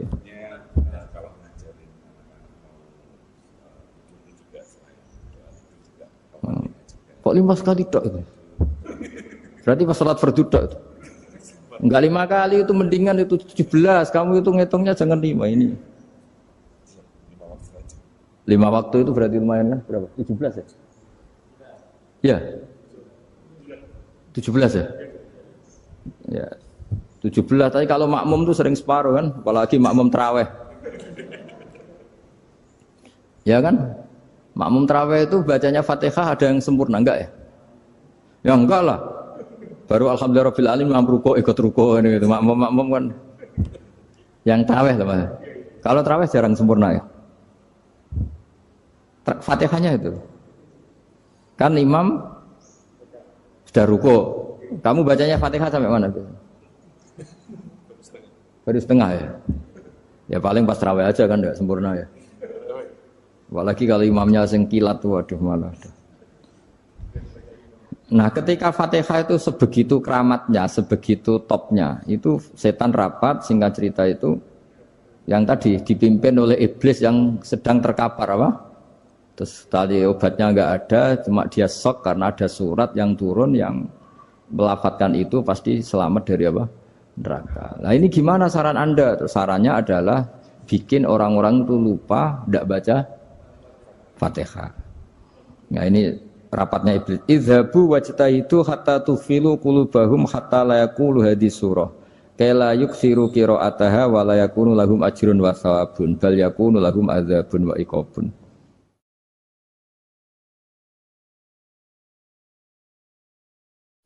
Jadi saya mohon selama ini Anda sudah baca, tapi mungkin hanya rutin saja. Napa rutin? Saja. Jadi barokahnya ngaji ini kamu punya kekuatan atau punya semangat membaca karena ini surat yang luar biasa. Ibarat gini, kalau sampean tanya, saya juga sering mikir, masa Gus hanya surat kok punya kekuatan seperti itu? Di dunia ini kata Allah, mulai Nabi Adam sampai kiamat, nggak ada yang bisa menandingi kekuatan kalimah. Kalimah itu kata-kata. Nggak ada yang bisa menandingi kata-kata. Misalnya Anda nge-grab, berangkat istri cuek, berangkat cuek. Itu beda dengan ketika meskipun satu kalimat. Wes Pak, muga-muga dilindungi pangeran, mugi-mugi jenengan selamat. Itu menjadi teduh dan semangatnya luar biasa karena kayak mendapat support. Jadi kira-kira kalimat itu hubungannya kita dengan Allah Fatihah itu seperti itu. Kamu melafadzkan satu kata-kata yang dibenarkan langit bumi, dibenarkan aras, dibenarkan malaikat, dibenarkan semua penghuni di dunia ini. Sehingga itu efeknya luar biasa. Itu seperti gini ya, kamu cerai sama istri, terus nikah lagi katut babon. 10 tahun anak kamu dididik, ibunya benci kamu. Dan memang Anda layak dibenci. Dididik. Dan sampai nggak pernah manggil kamu Pak. Suatu saat, kamu tentu rindu kan, ingin dipanggil Bapak oleh anak kamu. Suatu saat anak ini manggil kamu Pak E. Wah itu senengnya bukan main. Hanya sebuah kata-kata. Makanya kadang-kadang orang itu tanya sama kiai, ijazah lafadz ini gunanya apa sih? Itu ijazah-ijazah itu untaian kata-kata. Yang kata-kata ini dibenarkan langit dan bumi dan aras dan para malaikat sehingga efeknya itu luar. Nah ibarat seperti itulah. Kamu melafadzkan Fatihah itu melafadzkan kata-kata yang dibenarkan Allah dan Rasul dan semua malaikat, semua penghuni langit. Maka ini efeknya pasti luar Nah di sini lah orang-orang dulu tuh tahu keramatnya itu sehingga ketika melawan Belanda, melawan Jepang dulu tuh kalimat-kalimat itu menjadi mantra yang luar biasa. Doa yang luar biasa. Tapi di era modern karena orang sudah tidak ngerti itu, dianggap itu mantra, jimat, khurafat, bid'ah, waduh ribet menemal. Sebetulnya tidak seperti itu. Memang kata-kata ini kekuatannya luar biasa. Sama kesakitan hati kamu juga karena itu. Ngojek wangilan. Lha Pak di bojo kok kowe gagah tok kere. Wah, iku seling terus. Padahal kalimat itu kan tidak melukai secara fisik, tapi apa kerjanya sesuk sarah-sarasen. Karena terus dengan pengadilan seperti itu kan ngapain kerja demi perempuan yang seperti ini. Lagi-lagi kata-kata ini luar. Nah bayangkan kalau kata-kata itu adalah kalimat yang diajarkan Allah lewat Rasulnya, lewat malaikat Jibril. Kayak apa kekuatannya itu? Nah kira-kira Fatihah itu gitu. Kalimat yang baik, kalimatan thayyibah diajarkan oleh Allah dan Rasul. Kayak apa kira-kira kekuatannya? Pasti luar biasa. Wong support yang dikatakan istri kita, anak kita aja luar biasa. Apalagi ini support yang diajarkan Allah dan Rasul. Ya makanya saya mohon kalau baca Fatihah, baca kalimat-kalimat thayyibah ketika sholat itu dijiwai. Ya misalnya Rabbana lakal hamdu mil'us samawati wa mil'ul ardi wa mil'u ma syi'ta min syai'im. Engkau zat yang layak dipuji dan pujian ini memenuhi langit dan bumi. Karena kita tahu nggak ada sejengkal di alam raya ini kecuali di situ ada rahmat Allah. Misalnya kamu bisa lewat sampai rumah saya, kamu mungkin anggap biasa saja. Coba kalau ngalami likuifaksi, tahu-tahu bumi ini ambles, bisa ngelewati yang likuifaksi itu luar. Tanyakan orang pernah ngalami likuifaksi di Sulawesi, itu melihat bumi bisa diinjak gak ambles itu, wah luar. Dan sampean gak ngalami itu sehingga lewat bumi ya biasa aja. Coba kalau ngalami seperti tidur, ya biasa aja. Coba kalau ada gempa, bahwa bumi tenang ini sudah nikmat yang luar biasa. Masa kamu ngaku nikmat nunggu digituin? Ya kan? Nah, makanya baca Fatihah dijiwai lah bahwa ini kalimat yang luar biasa. Nah, saya teruskan. Warwa Muslimun fi sahihihi an Ibnu Abbas radhiyallahu anhuma annahu qala bainama Jibril alaihi salam qaidun dan Nabi itsami anaqidan min fawqih farafa'a ra'sahu faqala hadza babun minas sama futihal yawma lam yuftah qaddu ilal yaum fanazala minhu malakun faqala hadza malakun nazza ilal ardi walam yanzil qattu illal yauma fasallim waqal absyir binuraini qad uti tahuma lam yu'tahuma nabiyyun qablak Fatihatul kitab wa khawatimus suratil baqarah. Jadi suatu saat Jibril ini jagongan kira-kira gitu sama Rasulullah. Tahu-tahu langit itu gemuruh. Langit gemuruh kata Jibril terus semuanya ngangkat kepala ke langit. Ini pintu langit baru ini dibuka, yang sebelumnya tidak pernah dibuka seperti ini. Turunlah malaikat, yang malaikat ini pun malaikat spesial, yang enggak malaikat murahan lah kira-kira gitu, yang enggak pernah turun ke bumi kecuali juga saat itu. Dengan penyambutan yang luar biasa, dengan semuanya tidak pernah terjadi. Hanya karena surat Fatihah. Jadi ini surat yang luar biasa, pengawalannya lewat malaikat yang spesial, enggak pernah turun di bumi kecuali saat itu. Penyambutannya juga enggak pernah seperti itu, baru seperti itu. Jadi semuanya itu spesial. Nah, kenapa ini spesial? Karena di situ ada isi puja-puji kepada Allah Subhanahu wa ta'ala. Ada ikrar kita, alhamdulillah rabbil alamin, ar-rahmanir rahim. Ikrar ini penting. Kalau contoh paling gampang gitulah. Kamu punya istri selama ini cerewet terus. Suatu saat ngomong, "Pak, tak angen-angen ra ono wong lanang koyo sampeyan." Wah, itu langsung tidak ada lelaki sebaik engkau. Itu sama senengnya, masya Allah. Karena ada ikrar dari seorang istri ke kamu. Nah bayangkan kalau ikrar kita sebagai hamba diakui oleh Allah Subhanahu, maka ikrar ini akan dicatat sebagai kebaikan kita yang kita panen nanti di akhirat. Karena ada ikrar. Kita ikrar bahwa alhamdulillah rabbil alamin. Kita ikrar ar-rahmanir rahim. Kita ikrar maliki yaumiddin. Kita ikrar iyyaka na'budu wa iyyaka nasta'in. Sampean misalnya jadi orang Indonesia, ketemu orang Indonesia yang makmur di Jerman. Terus lupa Indonesia. Kamu orang Indonesia? Enggak, saya enggak orang Indonesia. Mangkel gak kira-kira? Mangkel. Karena salah ikrar kan gitu. Ya, jadi saya mohon jangan anggap kalimat itu hal yang biasa, tapi luar biasa. Nggih, ngoten mawon. Assalamualaikum warahmatullahi wabarakatuh.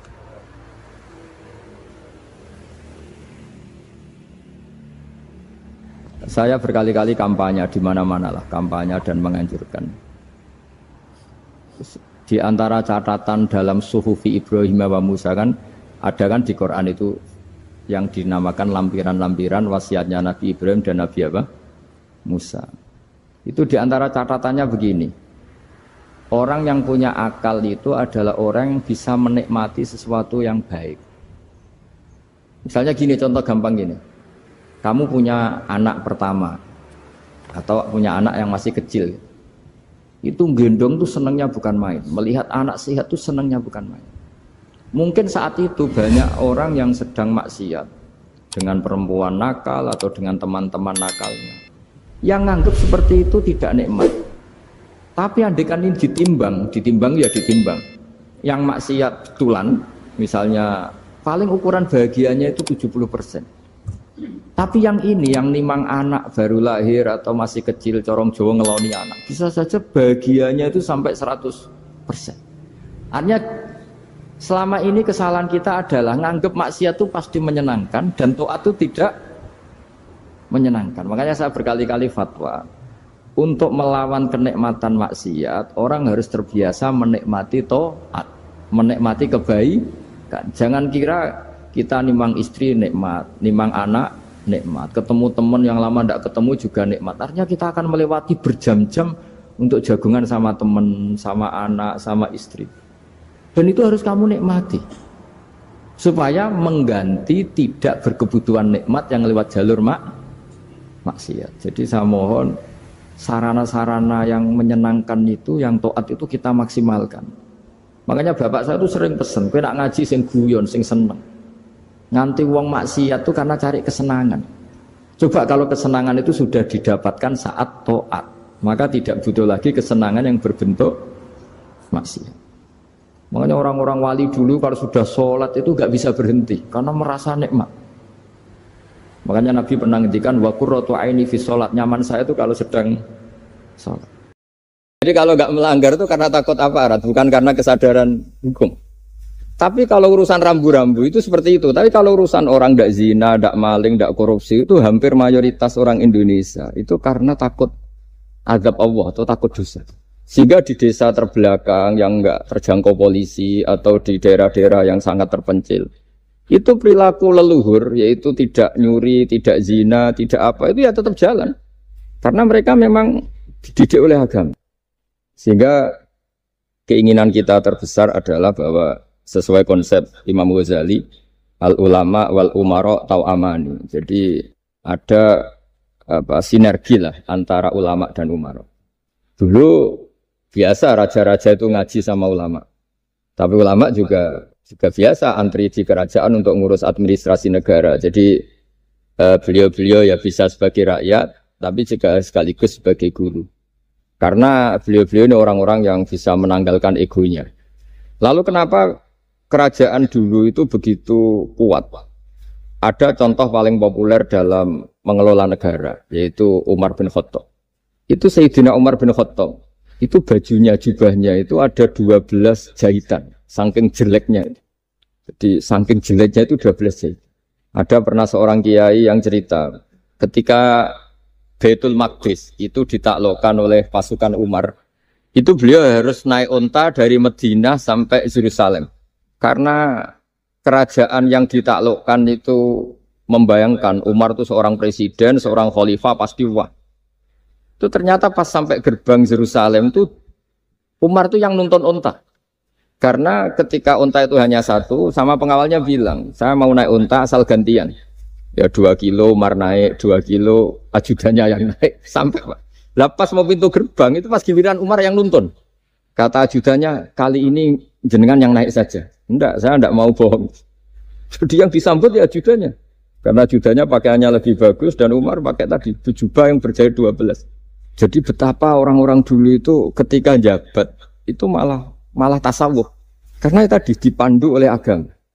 Setelah itu ada beberapa sahabat yang usul. Ada pesta gitu karena ini hari kemenangan. Kata Sayyidina Umar, Inna Allaha ta'ala ayyara qauman faqala adhabtum thayyibatikum fi hayatikumud dunya wastamta'tum biha. Di antara kritik Allah kepada orang-orang yang enggak benar adalah jatah kenikmatan kamu sudah kamu habiskan di dunia. Maka di akhirat sudah tidak ada jatah. Maka kata Umar, astabqi thayyibati. Jatah-jatah kenikmatan saya biarkan utuh. Maka tidak saya nikmati sekarang. Nah makanya ini saya sekaligus minta sama BUMN, pokoknya gak usah ngundang saya ribet. Selain ribet ya soalnya ngaji saja. Saya ini jadi kiai itu ya bingung. Ya sering dihormati orang, dicucuk, kadang disangoni. Kalau kadang ya mikir nak jatah kontek terus piye. Makanya saya tuh ya sering ngebes, ya biasa saja hidup saya. Karena saya tidak ingin jatah saya ini habis. Tapi kadang-kadang orang itu ingin berlebihan menghormati kiai. Saya berkali-kali bilang, ketika ada orang menghormati saya itu yang repot saya. Yang menghormati benar karena menghormati kiai. Tapi kiainya yang masalah kan. Kalau tidak bisa ngelola hatinya jadi tamak, jadi diktek. Makanya ini kan ya sudah saya tetap sebagai kiai ngajarkan ikhlas. Makanya guyonan di kitab-kitab dulu. Kalau ada orang cantik sowan kiai itu kata kiainya, saya yang bingung. Kamu melihat saya ibadah, saya melihat kamu masalah. jadi tapi kalau kiainya agak soleh ya enak sama-sama seneng kan. Masalahnya kita ini soleh, paling enggak berusaha soleh. Ya jadi kalau Pak Aryo sowan sini itu dia benar sudah sopan lah sama kiai, beliau pejabat sopan. Saya yang masalah kan. Misalnya saya ke Jakarta terus ingat Pak Aryo ingin difasilitasi, saya kan jadi repot. Makanya kemungkinannya kecil kalau saya ke Jakarta tak hubungin itu kecil dan tidak perlu tersinggung. Saya selama ini ya sering ke Jakarta ya biasa. Saya hampir per 3 bulan, 4 bulan datang ke pondoknya Pak Kures. Ya jarang hubungi pejabat. Ya sudah kalau mau ngaji aja. Nah kenapa saya menekankan ikhlas? Karena ini kan acara khataman. Di antara pokok dari ajaran Quran adalah wa ma umiru illa liya'budullaha mukhlishina lahuddin. Jadi kalau sudah berani beragama ya kita harus ikhlas. Dan saya berkali-kali bilang ikhlas itu mudah. Harus dilatih. Saya berkali-kali memberi analogi itu gampang sekali. Lama sekali kita bilang kalau yang putih itu putih. Lama sekali kita bilang yang hitam itu hitam. Itu tidak ada yang gaji. Kenapa kita mengatakan tembok ini putih? Karena memang putih. Kenapa orang mengatakan peci itu hitam? Ya karena memang hitam. Itu tidak ada yang gaji. Dan semuanya ngomong seperti itu. Tapi pas Anda ngomong Allah itu Tuhan, minta masuk surga. Pas hubungan dengan Tuhan itu selalu tidak ikhlas. Padahal kita biasa ngomong hakikat ini ikhlas. Kita ngomong tembok ini putih ikhlas, ngomong peci hitam itu. Pas ngomong kalau Allah itu Tuhan minta surga. Padahal bedanya apa? Hanya sama-sama ngomong mengatakan sesuatu yang nyata. Sehingga saya berkali-kali bilang dan ini akan saya kampanyakan sampai saya mati. Di antara gejolokan Allah sama orang soleh. Jadi orang soleh itu nanti juga digojlok sama Allah. Kenapa kamu nyembah saya? Karena saya ingin masuk surga ya Allah.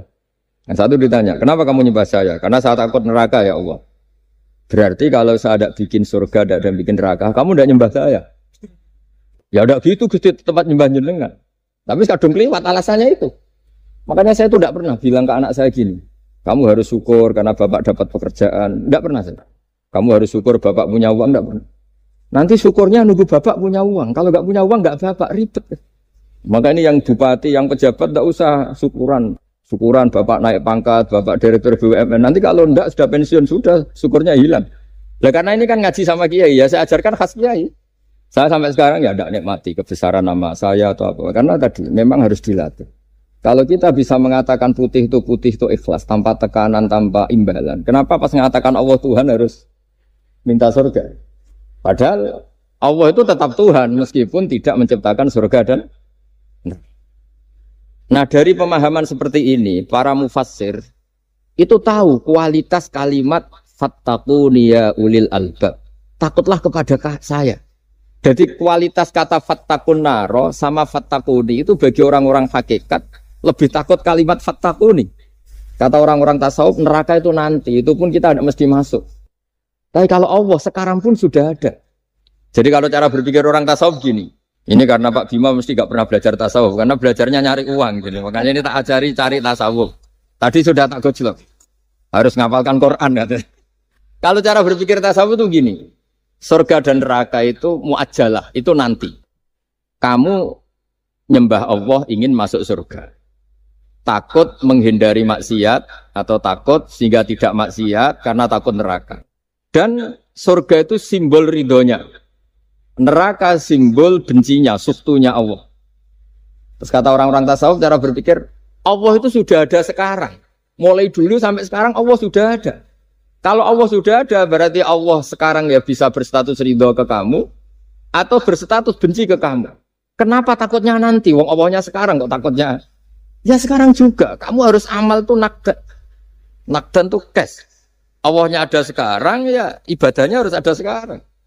Makanya kata orang-orang tasawuf, andaikan Allah tidak bikin surga atau neraka, ya saya tetap nyembah karena surga itu simbol ridhonya.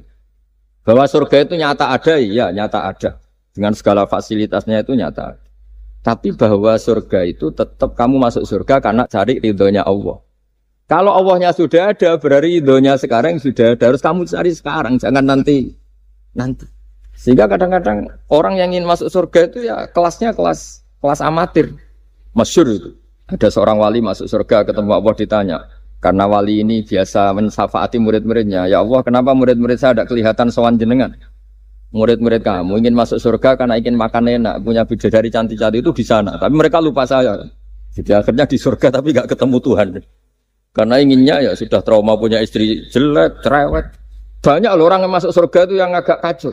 Enak sudah surga. Nanti di sana nggak usah sholat, nggak usah puasa. Jadi sholat yang sekarang udah gak problem. Jadi banyak itu orang-orang Islam yang Islamnya mungkin imannya amatiran. Wah enak masuk surga, nggak ada subuh lagi, nggak ada puasa lagi, bebas. Oh, itu kan kurang ajar betul. Jadi ibadah itu dianggap problem. Bandingkan di cerita dunia wali itu ada wali bertanya gini, ya Allah apa di surga itu ada sholat? Ditanya sama Allah, kenapa kamu tanya gitu? Kalau tidak ada sholat mendingan saya tidak di surga. Dia tidak bisa membayangkan ada kenikmatan di atas sholat. Nah kalau jenengan kan nggak bisa membayangkan kalau di surga masih disuruh sholat. Sampai sekarang aja kita tahu berhentinya sholat itu kapan. Kalau sampean tanya gitu, kalau ingin berhenti sholat nggak wajib, majnun. Jadi orang gila langsung nggak wajib. Jadi artinya harus dilatih ilmu-ilmu tasawuf seperti ini supaya hidup itu nyaman. Hidup itu nyaman. Dulu Pak Imam ini ada Pak PJ Rembang. Itu dulu ada seorang raja didatangi ulama. Gimana cara saya tidak nikmati jadi seorang raja? Ulama itu nasihatinya gampang. Dia omongin gini Pak Arya. Pak Raja, kalau kamu di Sahara, di padang Sahara, kemudian Anda kehausan. Kalau tidak minum satu gelas air, Anda mati. Apakah? Terus kemudian yang punya air bilang gini, kamu tak kasih air, tapi syaratnya kerajaannya kasihkan saya. Kamu kasihkan apa milih mati? Wah ya milih dikasih air. Mendingan enggak jadi raja tapi hidup. Terus la tafrah bimulkin la yusawi kak samain. Kamu jangan bangga dengan satu kekuasaan, dengan satu kerajaan yang nilainya sama dengan segelas air. Akhirnya dia terjadi raja yang soleh karena ternyata apa? La yusawi kak samain, tidak sama atau ya nilainya itu masih kita-kita yang rakyat yang tidak jabat. Misalnya masyarakat, itu ya harus berpikir gitu. Orang tidak jadi bupati tetap hidup, nggak jadi pegawai BUMN tetap hidup. Tapi kalau nggak minum air itu mati. Dan rata-rata rakyat itu bisa minum air. Artinya apa? Kita dan mereka itu sama-sama punya nikmat yang pokok, yaitu sadur rumki, nikmat yang bisa mempertahankan kehidupan. Jadi nikmat selain itu tidak pokok.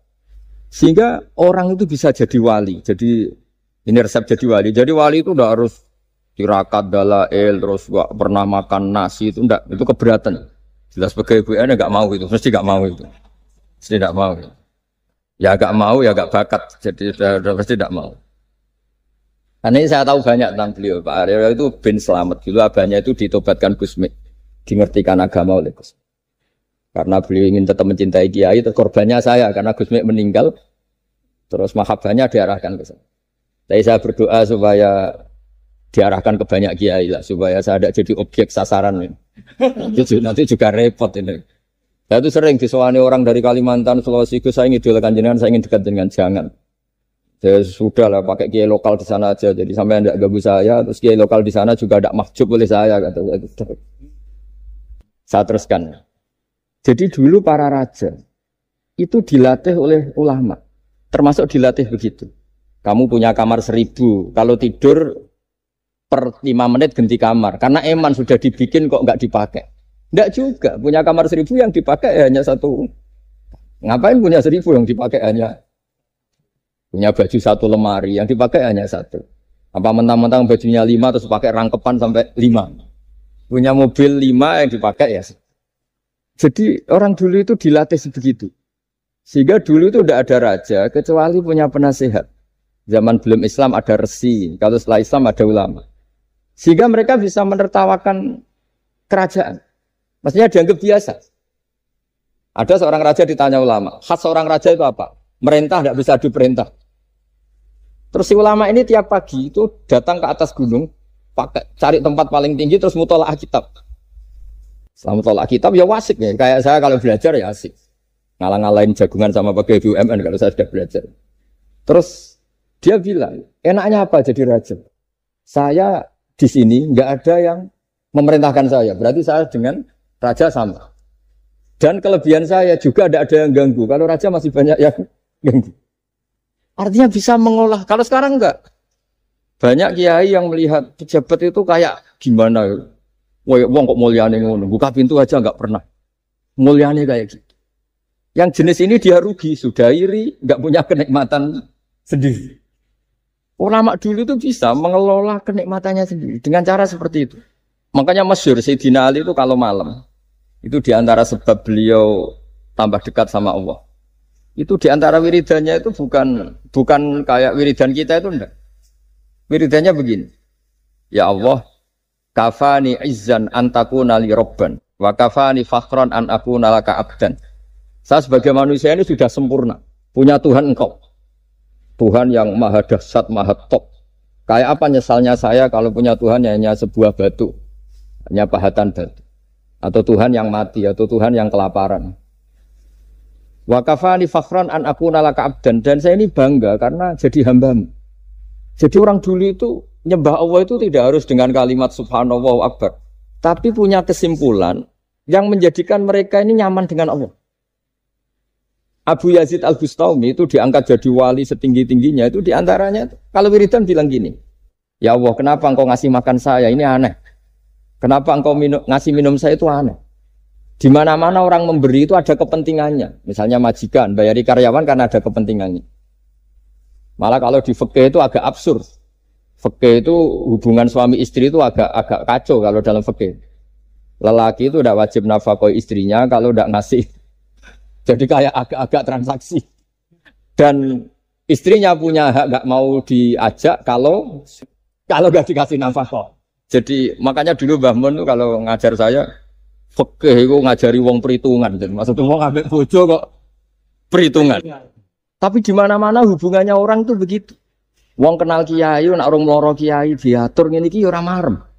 Singkat cerita Bu Yazid itu ya Allah engkau zat yang luar biasa. Engkau tidak butuh saya tapi ngasih saya. Ini fenomena aneh. Di mana-mana orang ngasih itu ada kepentingannya, apalagi pilkada. Wah, itu tambah banyak kepentingan. Artinya dia bisa mensifati Allah dengan cara yang enggak kebayang orang lain. Allah itu tidak butuh kita. Tanpa kita sudah jadi Tuhan, tapi ngasih kita. Apa ya Allah alasan kau mengasih saya? Engkau tidak butuh saya. Di mana-mana orang ngasih itu kan karena butuh. Misalnya kamu ngasih anak. Apapun alasan ikhlas Anda ini karena nyaman. Anak ini menjadi hiburan. Tetap seneng ya. Ada unsur kamu itu dapat timbal balik. Setidaknya seneng. Atau ngasih rival politik kamu. Setidaknya ya karena safety lah kata tadi Pak Ari. Bergabung tak teman-teman. Pokoknya ada kepentingan. Tapi Allah ini zat yang nggak punya kepentingan. Kemudian tetap ngasih. Dari situ terus dia punya cara mencintai Allah. Jadi wali-wali dulu itu punya cara untuk mencintai Allah. Dengan cara seperti itu. Makanya ada wali yang nangani orang-orang macam-macam. Kayak Gusme itu masyhur. Beliau nangani orang fasik, orang macam-macam. Dulu itu ya ada seorang wali itu jadi wali karena beli narkoba. Tapi bukan untuk diminum, untuk dimusnahkan. Tapi kalau sekarang nggak mungkin karena narkoba harganya sudah miliaran, triliunan. Kalau dulu mungkin. Jadi ceritanya itu kampung dulu kan terpisah-pisah oleh gunung oleh apa. Singkat cerita si wali ini setiap ada bandar narkoba dulu pakai Homer. Homer kalau dulu arah. Dibeli sama dia. Dibeli setelah agennya pergi dilarungkan pokoknya dibuang. Begitu terus. Suatu saat si pengedar narkoba ini heran. Kampung situ itu selalu tak kirimin khomer kok gak ada yang mabuk. Tapi dibayar cash. Malah si orang ini meninggal wangi. Ternyata dia tidak ingin kampungnya itu mabuk. Sehingga dicegat di jalan supaya khomer ini tidak sampai ke kampung. Nah, sekarang kan tidak mungkin narkoba semahal itu. Tapi apapun itu kembali ke ulama dan umaro. Alhamdulillah di Indonesia itu ulama yang mati-matian supaya generasinya tidak terlibat narkoba dengan cara ditakutkan neraka. Umaro juga melakukan itu dengan cara ditakutkan penjara. Ini yang kita sama-sama ulama wal umaro tahu aman. Kita kerjasama dengan kapasitas masing-masing. Jadi penting sekali ngaji seperti ini supaya kita tahu bahwa khazanah-khazanah kita tentang dekat sama Allah itu macam-macam. Ini khusus ijazah ini sama Pak Bima, Pak Arya itu. Dulu Kiai Hamid Pasuruan terkenal wali. Dan di antara wirid dan dzikrul filin ada beberapa kata yang dari Kiai Hamid. Jadi dzikrul filin itu kalimatnya utamanya dari Gusmi, Mbah Ahmad Siddiq. Tapi ada beberapa kalimat yang dari Kiai Hamid Pasuruan. Saya tahu banyak lah, karena bapak saya juga temannya Gusmi dan mbah saya kandung sepupu sama Mbah Hamid. Itu kalau ada orang sepuh-sepuh Pak Bima kayak jenengan Pak Arya, disuruh ngapalkan Quran.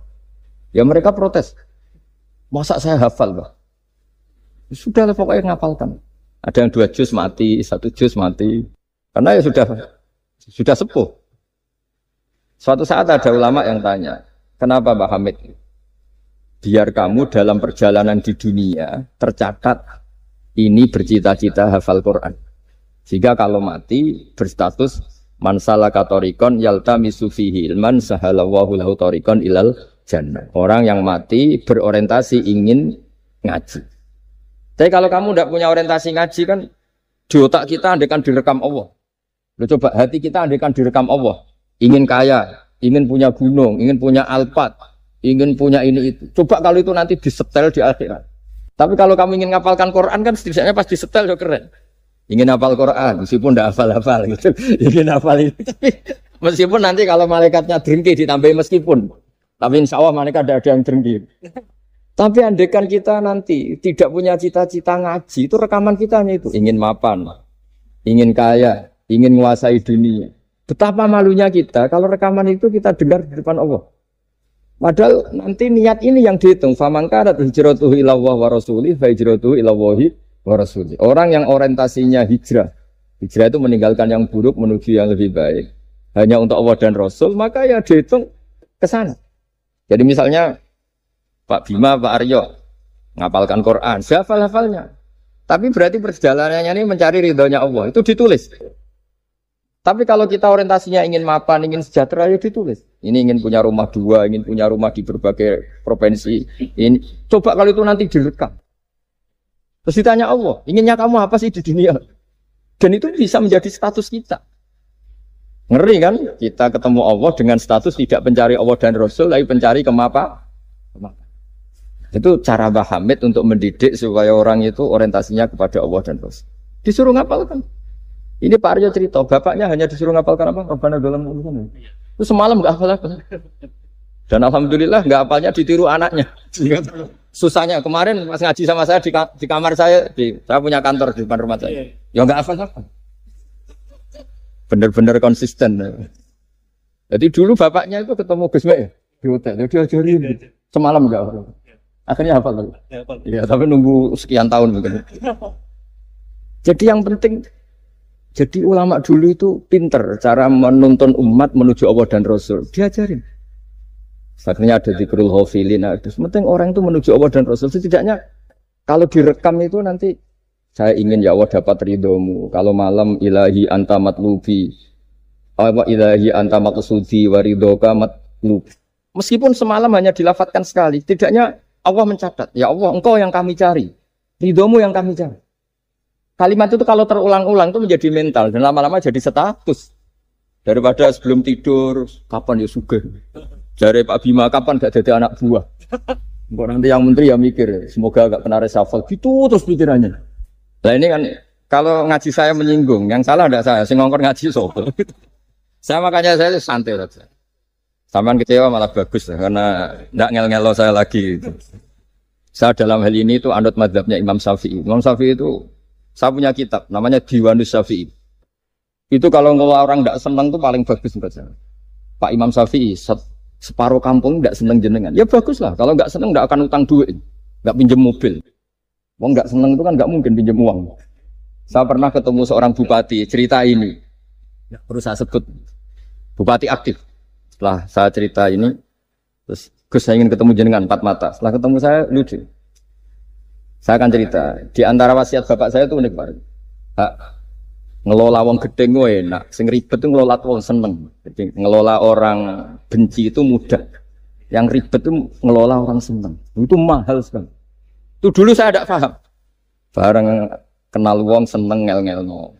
Nah sing ra seneng kan sudah selesai. Akhirnya Imam Syafi'i kan separuh kampung ini tidak seneng jenengan. Ya bagus. Mereka tidak akan utang saya, minta tolong saya.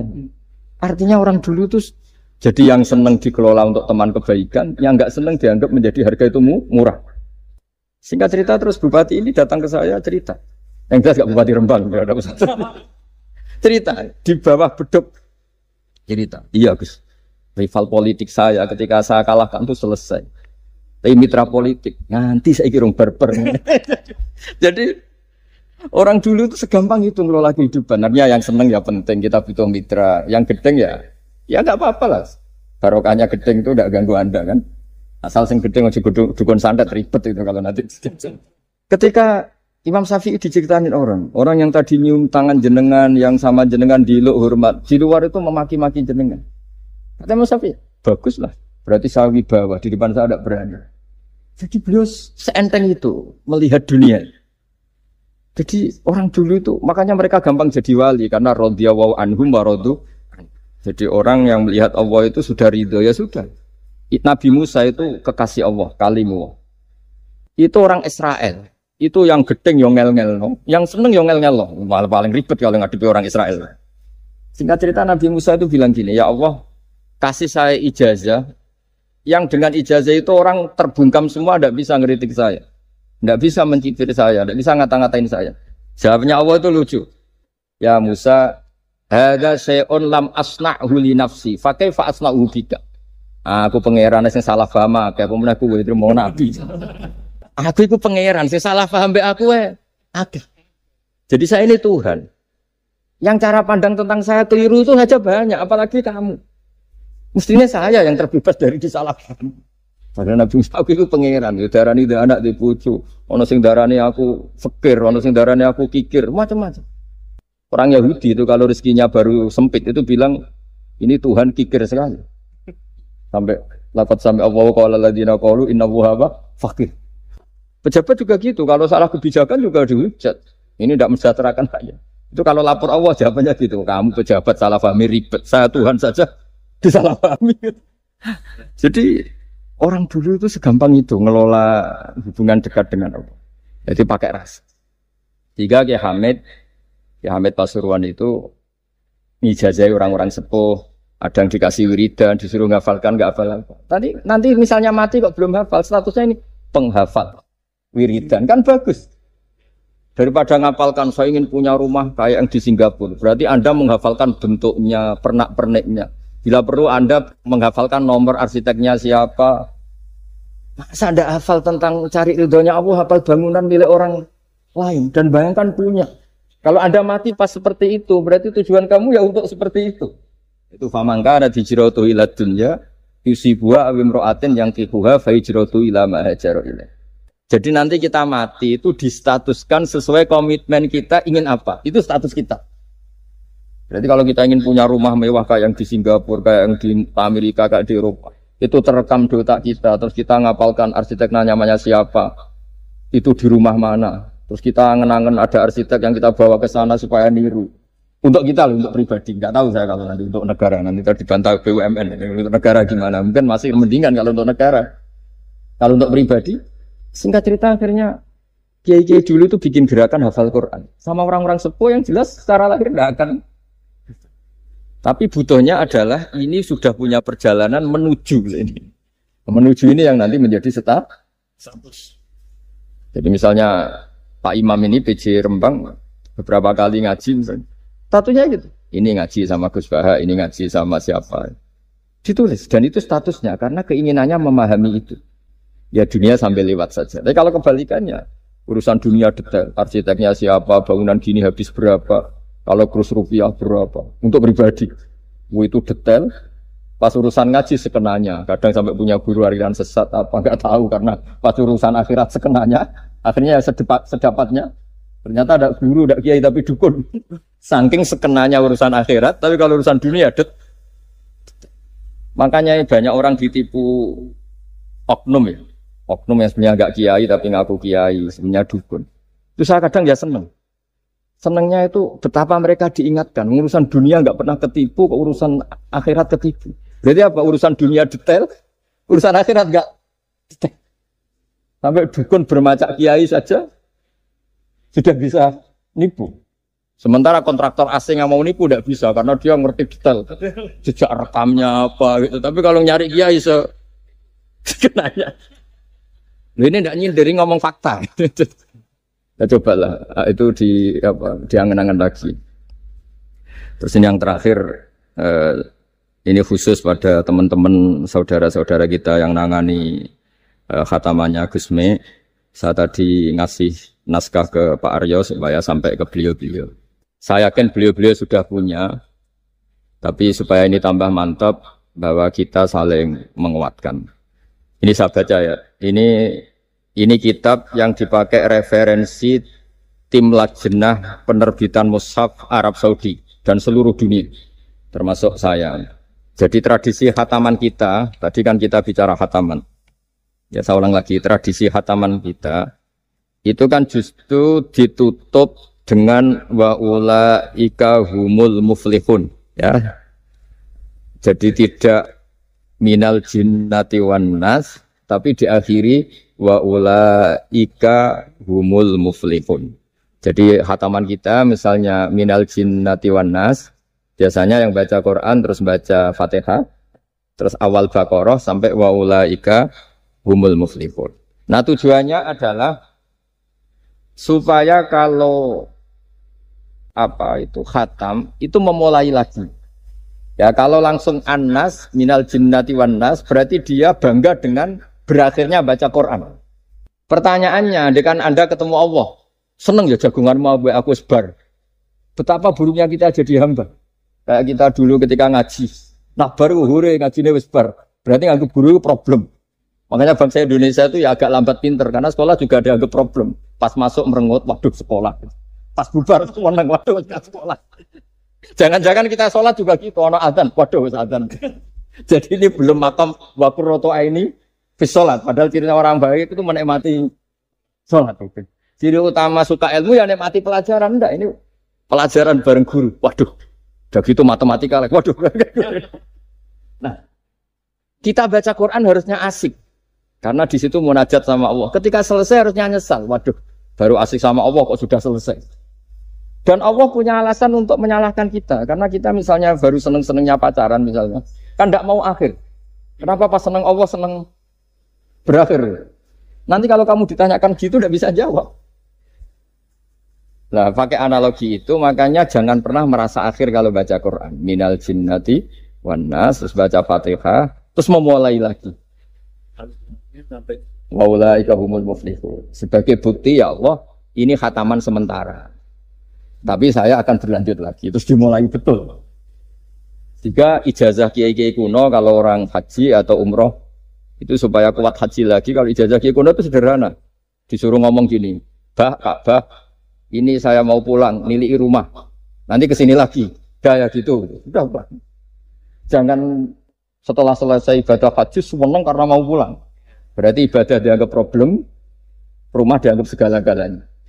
Jadi itu ada filosofinya. Nah, ternyata tradisi seperti itu mudawan. Mudawan itu dibukukan. Ya, saya baca ini di kitab Ghisun Naf'i, karangan Imam Waliwah As-Sofakusi.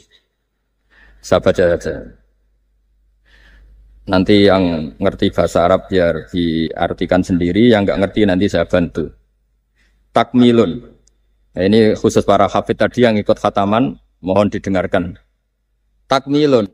Fi masaila tata'allaku bil khotmi.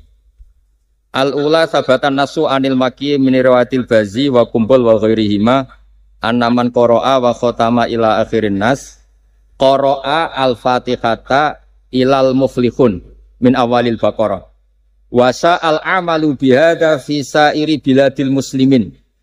Jadi mulai dulu kalau orang khataman itu ya An-Nas, Fatihah, terus wa ulaika humul muflihun. Dan cara seperti itu wasa al amalu bihadza fi sa'iri biladil muslimin. Semua negara dunia ya sama seperti itu. Hanya tradisi yang dilakukan bapak saya sampai semua guru-guru kita, guru Quran, termasuk yang di Jantiko dulu, sama sih dulu namanya Jantiko, lama-lama mantap ya. Itu sudah benar itu. Jadi mungkin teman-teman sudah melakukan tapi nggak tahu filosofinya. Ini saya bantu. Filosofinya adalah supaya kita tidak merasa mengakhiri baca Quran, tapi sekaligus memulai. Mereka nak kue niat ngakhiri tenan itu seakan-akan kan baca Quran itu problem. Terus ketika berakhir kita senang. Sholat juga gitu Pak Imam. Yang menjadikan umatnya Rasulullah Shallallahu Alaihi Wasallam dijamin surga itu diantaranya cara sholat begini Pak Arya. Saya hafal hadisnya. Absyiru ya ma'syaral muslimin. Ini kata Rasulullah. Hari ini Jibril muncul dan memberi satu pengumuman yang sangat menggembirakan. Apa itu? Umatku berstatus. Ya ini kata malaikat Jibril. Umatku berstatus. Mereka itu fa'alu faridotan wantadoru ukhra. Melakukan satu fardu selesai atau addu faridotan wantadoru ukhra. Jadi misalnya tadi saya sholat subuh. Status saya ditulis oleh malaikat Jibril. Hak tadi sholat subuh. Dan ketika saya ditanya, hak kok jauh urip sampai jam 10, jam 11. Ngenteni habis sholat duhur. Ketika sholat duhur selesai, orientasi saya ngenteni sholat. Gitu terus. Sehingga statusnya umatnya Nabi adalah addu faridotan wantadoru ukhra. Komitmennya adalah melakukan satu fardu dan menunggu yang lain. Berarti kita dihimpit di dua kebaikan.